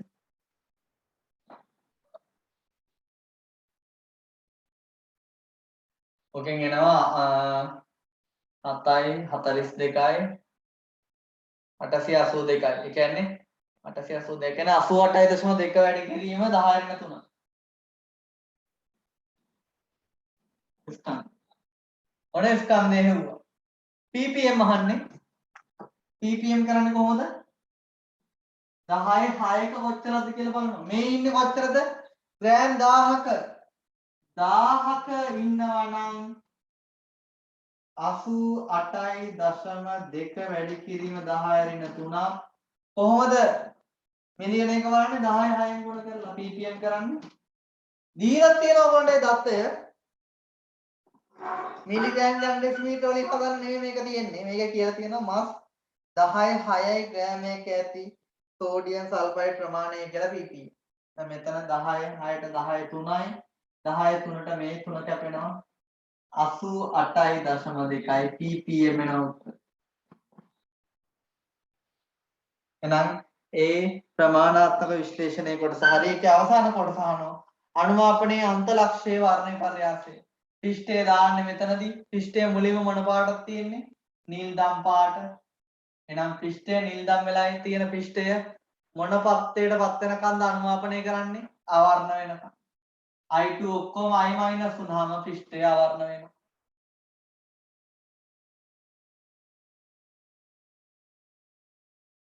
හරි මේකේ 0.7 ගත්ත විදිය පොඩ්ඩක් ආයෙ පැහැදිලි කරන්න කියලා තියෙනවා. හොඳට අහගන්න. මම ආයෙ පැහැදිලි කරන්නම් ඒක. රෙකෝඩින් එකට ඒ ටික දාන්න නැහැ. ඊ කොටස කියනවා ෆ්ලුවරින් රසායනය හා අනෙකුත් හැලජන රසායනය අතර වෙනස්කම් හතරක්. අන්න ෆ්ලුවරින්ගේ රසායනයයි හැලජන රසායනය අතර ප්‍රධාන වෙනස්කම් හතරක් තමයි. අපි ඉනෝගනික් වල සිලබස් එකේ ගොඩාක් කතා කරපු දේවල් වල ෆ්ලුවරින් අනිකුත් හැලගෙන වලින් ක්ලෝරීන් බ්‍රෝමීන් අයඩීන් ළඟින් වෙනස් වෙච්ච දේවල් අපි දැක්කා. මොකක්ද වෙනස් වෙච්ච දේවල්? ක්ලෝරීන් කියන්නේ විද්‍යුත් ඍණම කෙනා. විද්‍යුත් ඍණම කෙනා මෙයා. මෙයාගේ සම්බන්ධ කට්ටිය විතරයි ද්විතීයික ක්‍රියාවල හයිඩ්‍රජන් බන්ධන හැදුවේ ෆොන්කල් අනුව. ෆොන්කල්ගේ FON අතර තියෙන ඒවා විතරයි හයිඩ්‍රජන් බන්ධන වෙන්නේ. මෙයා විද්‍යුත් ඍණම හින්දා මෙයා පෙන්වුවේ ඔක්සිකරණ අංක 0.1 විතරයි. මෙයාට ධන ඔක්සිකරණ අංක නැහැ. හැබැයි මේගොල්ලන්ට ධන 1, ධන 3, ධන 5, ධන 7 ඔක්සිකරණ අවස්ථා තිබුණා. පැහැදිලිද? තාම මොනවද? නිෂ්ක්‍රීය වායුත් එක්ක ප්‍රතික්‍රියා ගත්තොත් එහෙම නිෂ්ක්‍රීය වායු ෆෙනොන් වගේ අපි ප්‍රතික්‍රියා ගත්තා ඔක්සිජන් එක්කයි ෆ්ලුවරින් එක්කයි විතරයි ප්‍රතික්‍රියා කරේ. අනිකුත් හැලජන එක්ක නිෂ්ක්‍රීය වායු ප්‍රතික්‍රියා කරන්නේ නැහැ. එහෙනම් ඒකත් හොඳ දෙයක්. අපි දන්නවා ක්‍රිප්ටන් ඉඳන් 15ට ක්‍රිප්ටන් ෆෙනොන් වලින් නිෂ්ක්‍රීය වායු ප්‍රතික්‍රියා කරන්නේ කාත් එක්කද? ෆ්ලෝරින් එක්ක විතරයි හැලජන අතරින්. Cl2 Br2 I2 එක්ක නිෂ්ක්‍රීය වායු ප්‍රතික්‍රියා කරන්නේ නැහැ. ඒකත් විශේෂ එකක්. ක්ලෝරින්ගේ ධන ඔක්සිකරණ අවස්ථා නැහැ. ඒකත් තව විශේෂ එකක්. ද්විතීයික අන්තර් ක්‍රියාවලදී හයිඩ්‍රජන් බන්ධන හදනවා. ඒත් ෆ්ලෝරින් විතරයි. ඔක්සිහරණය වැඩිම. ඒ කියන්නේ ඔක්සිකාරක බලය උපරිම වෙන්නේ මෙයාගේ. ඔක්සිහරණය වෙන හැකියාව ඔක්සිකාරක බලය වැඩිම වෙන්නේ ෆ්ලෝරින්ගේ. ඇයි මේ හැලජන ටික විද්‍යුත් රසායනික ශ්‍රේණියේ පිහිටීම අපි කතා කරා. විද්‍යුත් රසායන ශ්‍රේණියේ හැලජන ඉන්නේ උඩට මාරු වෙලා. උඩ ඉන්න අයඩීන්. ඊට පස්සේ ඉන්නේ බ්‍රෝමීන්, ක්ලෝරින්, ක්ලෝරින්. අපි දන්නවා විද්‍යුත් රසායන ශ්‍රේණියේ උඩ ඉන්න අය ඔක්සිකරණය වෙන්නේ. පහළ ඉන්න අය ඔක්සිහරණය වෙන්නේ. එහෙනම් වැඩිම ඔක්සිහරණය වීමේ හැකියාව, ඔක්සිකාරක ලෙස හැසිරීමේ හැකියාව තියෙන කාටද? ෆ්ලුවරින්ට. දැන් මොන වෙනස්කම් මම ගොඩක් කිව්වා. ධන ඔක්සිකරණ අවස්ථා නැහැ, හැලජන එක්ක ප්‍රතික්‍රියා කරන්න බෑ. ඔක්සිකාරක අවස්ථා, ඔක්සිකාරක බලය වැඩිම මෙයා. හයිඩ්‍රජන් බන්ධන ද්විතීයික අන්තර් ක්‍රියාවකින් ඇති කරන්නේ ෆ්ලුවරින්. හතර හරි මම තව ටිකක් මතක් කරන්නම් ඕගොල්ලන්ට. තව මොනවද? හයිඩ්‍රජන් හේලයිඩ් ගත්තොත් HF ෆ්ලෝරින් හතර හයිඩ්‍රජන් හේලයිඩේ දුබල අම්ලයක්. අනිත් තුන් දෙනාම FeL, SbR, HI අනිත් තුන් දෙනාම හදන හයිඩ්‍රජන් හේලයිඩ් මොනවද? ප්‍රබල අම්ල වුණා. ඔන්න තව ප්‍රධාන වෙනසක්. ආය ඔන්න ජලය සමග ප්‍රතික්‍රියා. Br2 ජලය සමග HBr, HOBr. HI, HOI, I2. හැබැයි Cl2 ගත්තොත් HCl, HOCl. ක්ලෝරින් ජලයත් එක්ක ප්‍රතික්‍රියා වෙනස්. ක්ලෝරින් ජලය සමග ප්‍රතික්‍රියා ගත්තොත් HFO2 හැදුවා. උෂ්ණත්වය වැඩි වෙද්දී HFO3 හැදුවා. සෝඩියම් හයිඩ්‍රොක්සයිඩ් මාධ්‍යයේ දීදා කරන ෆ්ලෝරින් අනිකුත් හැලජන වලට වඩා වෙනස්. Cl2 Br2 I2 කියන කට්ටිය Cl- OCl- හැදුවා ත්‍රිසංතනික සෝඩියම් හයිඩ්‍රොක්සයිඩ් මාධ්‍යය. උණුසාරණ සෝඩියම් හයිඩ්‍රොක්සයිඩ් එක Cl- ClO3- හැදුවා. ඔය විදිහට තමයි Br- Br2 I2 හැදුවේ. Br- OBr- හැදුවා. ත්‍රිසංතනික මාධ්‍යයේ උණුසාරණ සෝඩියම් හයිඩ්‍රොක්සයිඩ් එක Br- BrO3- හැදුවා. I2 ඔය වගේමයි ත්‍රිසංතනික සෝඩියම් හයිඩ්‍රොක්සයිඩ් එක I- OI- හැදුවා. උණුසාරණ සෝඩියම් හයිඩ්‍රොක්සයිඩ් එක I- IO3- හැදුවා. පැහැදිලිද? ඔය විදිය වෙනස්කම් ගණනාවක් තියෙනවා ෆ්ලුවරින් අනිකුත් හැලජන වලින් වෙනස් වෙන. පැහැදිලිද? තව ගත්තොත් සංයුතතාව. ක්ලෝරින්ට සංයුතතාව පෙන්වන්නේ කීයද? අෂ්ටක නියමය පෙන්වන එකනේ ක්ලෝරින් දෙවන ආවර්තයේ ඉලෙක්ට්‍රෝන 8කට වඩා තියාගන්න බෑ 2s2 2p6 වින්‍යාසය අනුව. එහෙනම් මෙයාට සංයුක්තාව 1 3 5 පෙන්වන්න බෑ. ක්ලෝරින් බ්‍රෝමින් අයඩීන් වලට විවිධ සංයුක්තා පෙන්වන්න පුළුවන්. පැහැදිලි නේද? ක්ලෝරින් බ්‍රෝමින් අයඩීන් වලට විවිධ සංයුක්තා විවිධ ඔක්සිකරණ අවස්ථා පෙන්වන්න පුළුවන් ධන ඔක්සිකරණ අවස්ථා. ඒ දේවල් ෆ්ලෝරින්ට බෑ. විද්‍යුත් ඍණම හින්දා ඔක්සිකරණ අවස්ථා ධනයව පෙන්වන්න බෑ. ඒ වගේම සංයුතාවයේ අෂ්ටක නියමය අනුගමනය කරන හින්දා ෆ්ලෝරින් දෙවන ආවර්තයේ හින්දා බන්ධන එකයි තියාගන්නේ. ෆ්ලෝරින්ට හැම වෙලාවෙම බන්ධන එකයි තියෙන්න පුළුවන්. මොකද ඉලෙක්ට්‍රෝන 7ක් ඉන්න එක බන්ධනයක් තියාගත්තම ඉලෙක්ට්‍රෝන 8 හරි. එහෙනම් ඔය විදිහේ වෙනස්කම් ගණනාවක්ම ක්ලෝරීන්ට තියෙනවා. ක්ලෝරීන් මොකද්ද කරේ ජලය? ක්ලෝරීන් ජලය ඔක්සිකරණය කරා. ක්ලෝරීන් ඍණ දෙකේ ඉන්න ඔක්සිජන් වායුව බවට ජලය ඔක්සිකරණය කරනවා. ඔය විදිහට ජලය ඔක්සිකරණය කරවන්නේ හැලජන අතුරින් ෆ්ලෝරීන්ම විතරයි. තව විශේෂ දෙයක් තමයි එනම් F2 ජලය ඔක්සිකරණය කරවන්නේ.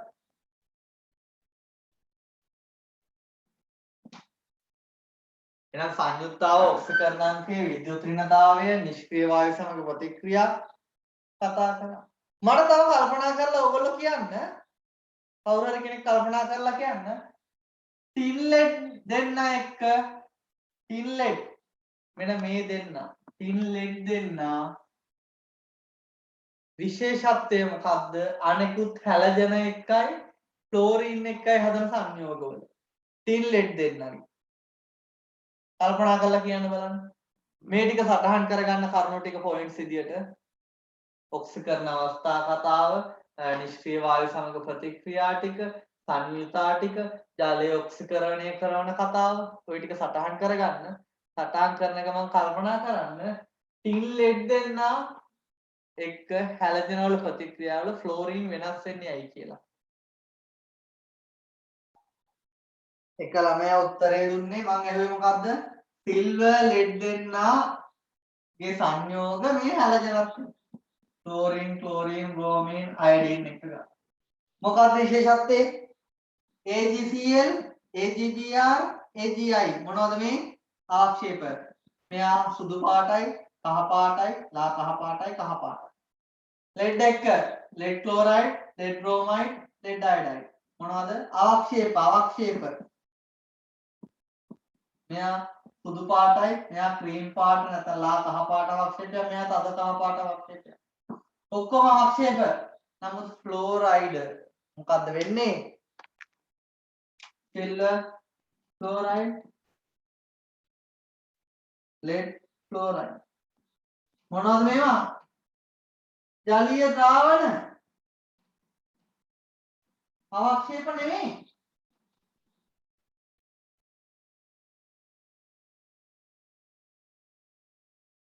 මට කියන්න ලෙඩ් වල හේලයිඩ් ටික මේ තුන් දෙනා අනිකුත් කට්ටියගෙන් වෙන් කරගන්න පුළුවන් ලක්ෂණයක් මොකක්ද?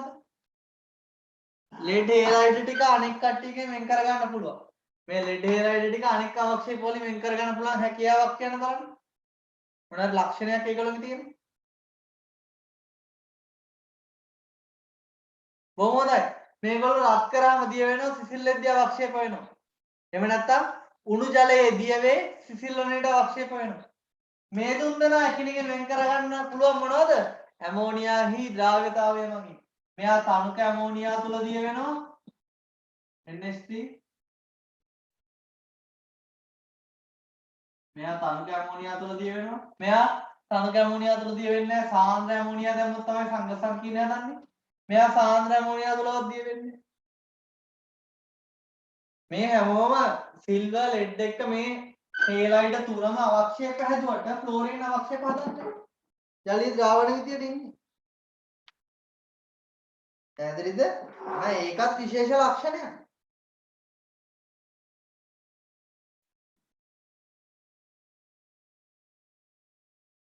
අනිත් එක ගත්තොත් අලෝහ එක්ක හදන බන්ධන. අලෝහ එක්ක හදන බන්ධන ප්‍රබල බන්ධන වෙන්නේ FK ෆ්ලෝරින්. පැහැදිලිද? ක්ලෝරින් අලෝහ එක්ක ශක්තිමත් බන්ධන හදනවා. ඒවත් අමතර කරුණු විදිහට අපිට ගන්න පුළුවන්. ආයෝන අයනීකරණ ශක්තියෙන් දෙන්න පුළුවන්. ක්ලෝරින්ගේ අයනීකරණ ශක්තිය ගොඩක් වැඩි පළමුවන අයනීකරණය. කාණ්ඩය පහළට යද්දී ක්ලෝරින් බ්‍රෝමීන් අයඩීන්ලගේ ක්ලෝරින්ට වඩා අයනීකරණ ශක්තිය අඩු වෙනවා. ඒව තව හිතලා ගන්න පුළුවන් ඔයගොල්ලන්ට. අපි සිලබස් එකේ මූලිකව ඉගෙනගත්ත දේවල් වලින් විතරක් මේක සටහන් කරන්න. ඔක්සිකරණ හැකියාව, විද්‍යුත් ඍණතා, ඔක්සිකරණාංක, සංයුතා, ප්‍රතික්‍රියාශීලීත්වයන් මගින් හදන සංයෝගවල ගුණ මගින් ප්‍රබල අම්ල දුබල අම්ල කතාවෙන් ඔහොම ප්‍රධාන මේවා ටිකක් සටහන් කරගන්න. හතරක් ලියන්න තමයි තියෙන්නේ මම ඔයගොල්ලන්ට ගොඩක් මතක් කරා එතනදී. තමයි අවසාන කොටස ඒකත් ගැලීම් සටහනකින් තමයි දීලා තියෙන්නේ. ඝන ඉරිපත් කෑල්ල වගේ කියලා දීලා තියෙනවා. ත්‍රිකෝණයේ අවක්ෂේපය, ඍජු කෝණාශ්‍රය ද්‍රාවණය, වෘත්තය වායු. ඔන්න කළු ඝනයක් තියෙනවා. කළු ඝනයක් තියෙනවා. මම ඔක්කොටම රවුම් දාන්නේ. ඒකට තනක සල්ෆියුරික් දානවලු. තනු කාමලයක් දැම්මම B කියලා කෙනෙක් ඇවිල්ලා තියෙනවා. එයාට මමත් මේ හැඩවලින් යන්න අතර පැටලෙන්නේ නැහැ. අලු ඝණයක් තියෙනවා. B එයාට තනු කාමලයක් දැම්මම C කියලා අවර්ණ වායුවක් පිට වෙනවා. තනු කාමල සමග අවර්ණ වායු පිට කරන කට්ටිය කවුද? කාබනේට කාබන් ඩයොක්සයිඩ් පිට කරනවා, බයිකාබනේට කාබන් ඩයොක්සයිඩ් පිට කරනවා, සල්ෆයිඩ් SO2 පිට කරනවා. සල්ෆයිඩ් ගත්තොත් එහෙම සල්ෆයිඩ් H2S පිට කරනවා. තයෝසල්ෆේට SO2 පිට කරලා සල්ෆා අවක්ෂේප කරනවා. නයිට්‍රයිට NO2 පිට කරනවා. නයිට්‍රයිට වෙන්න බෑ අවර්ණ වායුවක්. B කියන්නේ මෙතන ද්‍රාවණයක් කියලා දීලා තියෙන ඉතින් ද්‍රාවණයක් කියන දෙන්නේ නැහැ. අවක්ෂේපයක් ලැබෙන තයෝසල්ෆේට් දැම්මම දැන් මේ හතර දෙනාගෙන් කෙනෙක් ඉන්න ඕන. මේ අවර්ණ වායුවට අම්ලයක් දැම්මහම D කියන අම්ලය දැම්මහම E කියලා අවක්ෂේපයක් ලැබෙනවා. කහ පාටයි ලා කහ. ඉතින් මෙතන උගක් වෙලාවට අවක්ෂේපයක් වෙන්නේ අම්ලයක් දැම්මහම. අම්ලයකින් අවක්ෂේපයක් ඇති කරන කෙනෙක් වෙන්න ඕන. ඒක ගොඩාක් ඉඩ තියෙන්නේ කවුද? සල්ෆේට වෙලා ලා කහ වෙන්නේ සුදු පාට අවක්ෂේප ගැන දෙන්නේ. සල්ෆර් අවක්ෂේප වුණා නම් අම්ලයක් දාන්න මෙතන ඔක්සිහරණය වෙන්න පුළුවන් අම්ලයක් දැම්ම නම් මෙතන සල්ෆර් වෙන්න පුළුවන් H2S වෙන්න පුළුවන්. H2S හිටියොත් රෙඩොක්ස් එක සල්ෆර් බවට වත් වෙනවා. අපි දන්නේ නැහැ තාම. මෙයාට ශාරීය මාධ්‍යයේ ශාරීය F කියන කෙනා දැම්මම කළු අවක්ෂේපයක් වෙන දෙනවලු. කළු අවක්ෂේප දෙන්නේ සල්ෆයිඩ් වල. එහෙනම් මේක අනිවාර්යයෙන්ම H2S. රෙඩොක්ස් එකෙන් මෙයා සල්ෆර් බවට තමයි මේපත් වෙලා තියෙන්නේ. එහෙනම් මෙතන ඉඳලා තියෙන්නේ සල්ෆයිඩයක්. මෙතන ඉඳපු ඇනායනය සල්ෆයිඩයක්. ඒක ක්ලියර්. මේ B කියන ද්‍රාවණයට දානවලු සාන්ද්‍ර නයිට්‍රික් දාලා රත් කරාම පහළ ඔක්සිකරණ අවස්ථාවේ ඉන්න කෙනා ඉහළ ඔක්සිකරණ අවස්ථාවට පත් වීම සිද්ධ වෙනවා නේද? කාණ්ඩ විශ්ලේෂණයේ තුන්වෙනි කාණ්ඩයේදීත් අපි කරන්නේ ඕක. සාන්ද්‍ර නයිට්‍රික් දාලා රත් කරලා ඊට පස්සේ ඇමෝනියම් තයෝසයිනේට් දානවා. අපි දන්නවා තයෝසයිනේට් එක තද රතු කියන දෙන්නේ කවුද? යකඩ තයෝසයිනේට් අණු Hcn- අණු 1 සිට 4 දක්වා ප්‍රමාණයක් එක්ක බැඳෙන්න පුළුවන් උපරිම. මෙයා හදනවා ලේ රතු සංකීර්ණය. මෙයා තමයි තද රතු. එහෙනම් මෙතන Fe ධන 3 අවස්ථාවටපත් වෙලා ඉඳලා තියෙනවා. මොකද Fe ධන 2 තමයි ඉඳලා තියෙන්නේ. මෙතන B ද්‍රාවණයේ ඉන්නේ Fe ධන 2. මොකද Fe ධන 2 සාන්ද්‍ර Fe ධන 2 මේ සාන්ද්‍ර නයිට්‍රික් මගින් ඔක්සිකරණය වෙලා තමයි Fe ධන 3 එන්නේ. මෙතන Fe ධන 3 වෙන්නේ Fe ධන 2 ඉඳලා මොකද සාන්ද්‍ර නයිට්‍රික් දාලා තින්නේ ඒක. එහෙනම් මෙතන ඉඳලා තියෙන Fe ධන 2 Fe ධන 2 සල්ෆියුරික්ගේ සල්ෆේට එක ඉන්නේ. එහෙනම් මෙතන ඉඳලා තියෙන්නේ ෆෙරස් සල්ෆයිඩ්. පැහැදිලිද? FeF තමයි ෆෙරස් සල්ෆයිඩ් තමයි මේ A කියන කෙනා.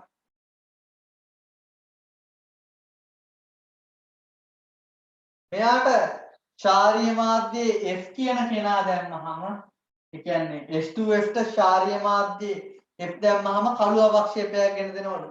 බාෂ්මික මාධ්‍යයේ කළු පාට අවක්ෂේප ඇති කරන්නේ කවුද? බාෂ්මික මාධ්‍යයේ සල්ෆයිඩ් අවක්ෂේප ඉන්නවා. කාණ්ඩ විශ්ලේෂණය නම් දෙන්නයි. ඔක්කොම සල්ෆයිඩ් අවක්ෂේප ශාරීය මාධ්‍යයේ H2S වගේම හතරක් ඉන්නවා. කෝණංගේ මගේ තුන් දෙනා ගමු. කොබෝල්ට් නිකල් දෙන්නගේ සල්ෆයිඩ් අවක්ෂේප කළු පාට. හැබැයි ළමයි ප්‍රශ්නේ තියෙන්නේ මොකද්ද? කාණ්ඩ විශ්ලේෂණයේ දෙවන කාණ්ඩයේදී ආම්ලික මාධ්‍යයේ සල්ෆයිඩ් අවක්ෂේප ඇති කරපු කට්ටියත් මෙතන අවක්ෂේප වෙන්න පුළුවන්. නේද? කාණ්ඩ විශ්ලේෂණයේ දෙවන කාණ්ඩයේ අඩු සල්ෆයිඩ් සාන්ද්‍රණයක් යටතේ අවක්ෂේප වෙච්ච කය වාර්ෂික මාධ්‍ය දැම්මම කොහොමද අවක්ෂේප වෙන්නේ ඕන? කාණ්ඩ විශ්ලේෂණයේ හතරවෙනි කාණ්ඩය නම් දෙවන කාණ්ඩයේ අවක්ෂේප වෙච්ච අය අවක්ෂේප වෙන්නේ නැත්තේ දෙවන කාණ්ඩයේදී ඔක්කොම අවක්ෂේප වෙලා ඉවත් වුණ හින්දා. පැහැදිලිද? එහෙනම් මෙතන කාණ්ඩ විශ්ලේෂණයේ පළවන කාණ්ඩයේ lead sulfide, bismuth sulfide, mercurous sulfide, copper sulfide. ආයේ පළවන කාණ්ඩයේ කාණ්ඩ විශ්ලේෂණයේදී ඉඳපු සිල්වර් ධන සියල්ලම AgCl එක්ක AgCl විතර අවශ්‍ය වුණ හින්දා තමයි දෙවන කාණ්ඩයේදී කාණ්ඩ විශ්ලේෂණයේදී Ag2S කළු පාට ඇති වුනේ නැත්තේ. ඇයි? Ag ධන සියල්ලම AgCl ලෙස පළවෙනි කාණ්ඩයේදී අවශ්‍ය වුණා. නමුත් මෙතන එහෙම පළවෙනි කාණ්ඩයේ දෙවන කාණ්ඩයේ කරලා ඉවිලා නැහැ. දැන් මෙයාලා ඔක්කොම කළු වෙන දෙන්න පුළුවන්. මේ සෙට් එකම කළු. ඔය කවුද කියලා අපි දන්නේ නැහැ. මේකට නයිට්‍රික් දාලා දිය කරාම තමුක නයිට්‍රික් දාලා දිය කරාම අන්න කොළ පාට ද්‍රාවණයක් ගෙන දෙනවලු. ආවිල කොළ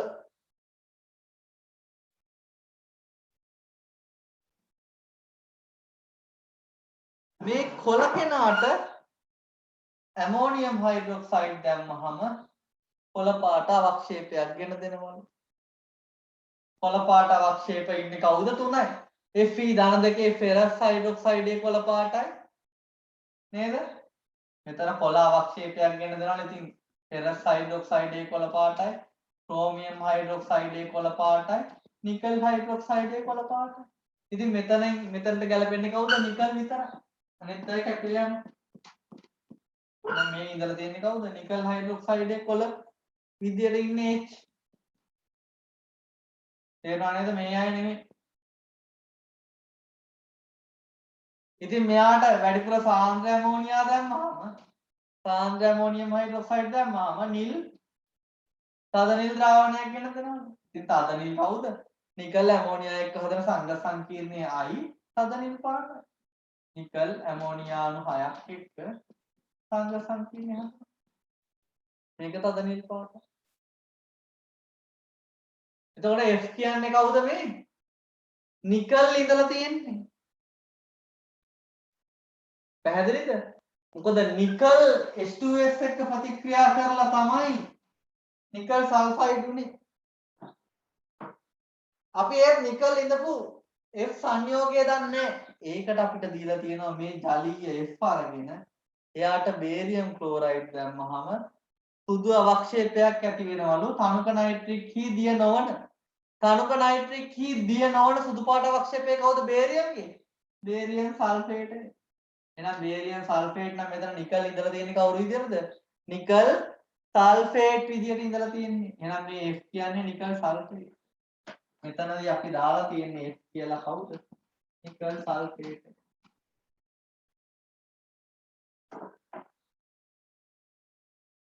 ඒක ඔක්කොම හරිය ළමයි ඉන්නවද? තේරුම් නැති අය ඉන්නවනම් කියන්න ආයෙ පාරක් කියා දෙන්න ප්‍රශ්නේ. සංඝ සංකීර්ණ පිළිබඳ දැනුම ප්‍රයෝගී කරගනිමින් තමයි හඳුනගන්න තියෙන්නේ. එතකොට A සිට A කියන්නේ කවුද? ferrous sulfide. B කියන්නේ කවුද? ferrous sulfate. FeS තමයි A කියන්නේ. එයාට තනක සල්ෆියුරික් දැම්මම ferrous sulfate sulfideෙන් H2S පිට වෙනවා. වායුව. H2S වායුවට අම්ලයක් දානවා D කියලා. කවුද මේ වෙන්න පුළුවන් අම්ලය? H2S සල්ෆර් බවට ඔක්සිකරණය කරන වායුව අම්ලයක් වෙන්න ඕන. එක්ක සල්ෆියුරික් වෙන්න ඕන. සාන්ද්‍ර සල්ෆියුරික් වෙන්න පුළුවන් SO2 බවට ඔක්සිහරණය වෙන්න. එහෙම නැත්නම් නයිට්‍රික් වෙන්න පුළුවන් අම්ලය. නයිට්‍රික් NO2 බවට ඔක්සිහරණය වෙන්න පුළුවන්. ඔක්සිහරණය වෙන්න පුළුවන් අම්ලයක් වෙන්න. එහෙනම් D සල්ෆියුරික් වෙන්න පුළුවන්. එහෙම නැත්නම් නයිට්‍රික් වෙන්න පුළුවන්. දෙකෙන් ඕනම එකක් ගත හැකියි. ඊළඟට මේ H2S ට F කියන ශාරීය ද්‍රාවණය දැම්මහම කළු පාට අවක්ෂේපයක් ඇති වෙනවනේ. ඉතින් වෙන්න කළු පාට අවක්ෂේපය ඇති වෙන්න පුළුවන් ඔක්කොම කට්ටිය ඉන්නවා සල්ෆයිඩ් විදියට. ඒක තනක නයිට්‍රික් දැම්මම කොළ ද්‍රාවණයක් ගෙන දීලා කොළ ගෙන දෙනවා නම් අනිවාර්යයෙන්ම නිකල් තමයි ඉඳලා තියෙන්නේ. නිකල් සල්ෆයිඩ් තමයි එහෙනම් මේ කළු පාට අවක්ෂේපය. එහෙනම් මේ G කියන්නේ නිකල් සල්ෆයිඩ්. කොළ පාට ද්‍රාවණය කියන්නේ නිකල් ජලයත් එක්ක හදන සංඝ සංකීර්ණය. ඇමෝනියා දැම්මම කොළ පාට කියන්නේ මේ නිකල් හයිඩ්‍රොක්සයිඩය. වැඩිපුර ඇමෝනියා දැම්මම නිල් පාට ජලීය ද්‍රාවණයක් ගෙන දෙනවා කියන්නේ නිකල් ඇමෝනියා අණු 6ක් එක්ක හදන සංඝ සංකීර්ණය. ඊළඟට මේ බේරියම් ක්ලෝරයිඩ් එක්ක තනක නයිට්‍රික් හි දිය නොවන අවක්ෂේපයක් ගෙන දෙනවා කියන්නේ බේරියම්ගේ තනික නයිට්‍රික් හි දිය නොවන සුදු පාට අවක්ෂේපය කවුද? Barium sulphate. දැන් නිකල් සල්ෆේට් එක තමයි ඉඳලා තියෙන්නේ නිකල් සල්ෆේට් විදියට. පැහැදිලිද? අපි මෙතන Fe යකඩ හඳුනාගත්තේ කොහොමද? සාන නයිට්‍රික් දාලා පොටෑසියම් තයෝසයිනේටත් එක්ක මිශ්‍ර කරාම තද රතු පාට ගෙන දෙනවලු.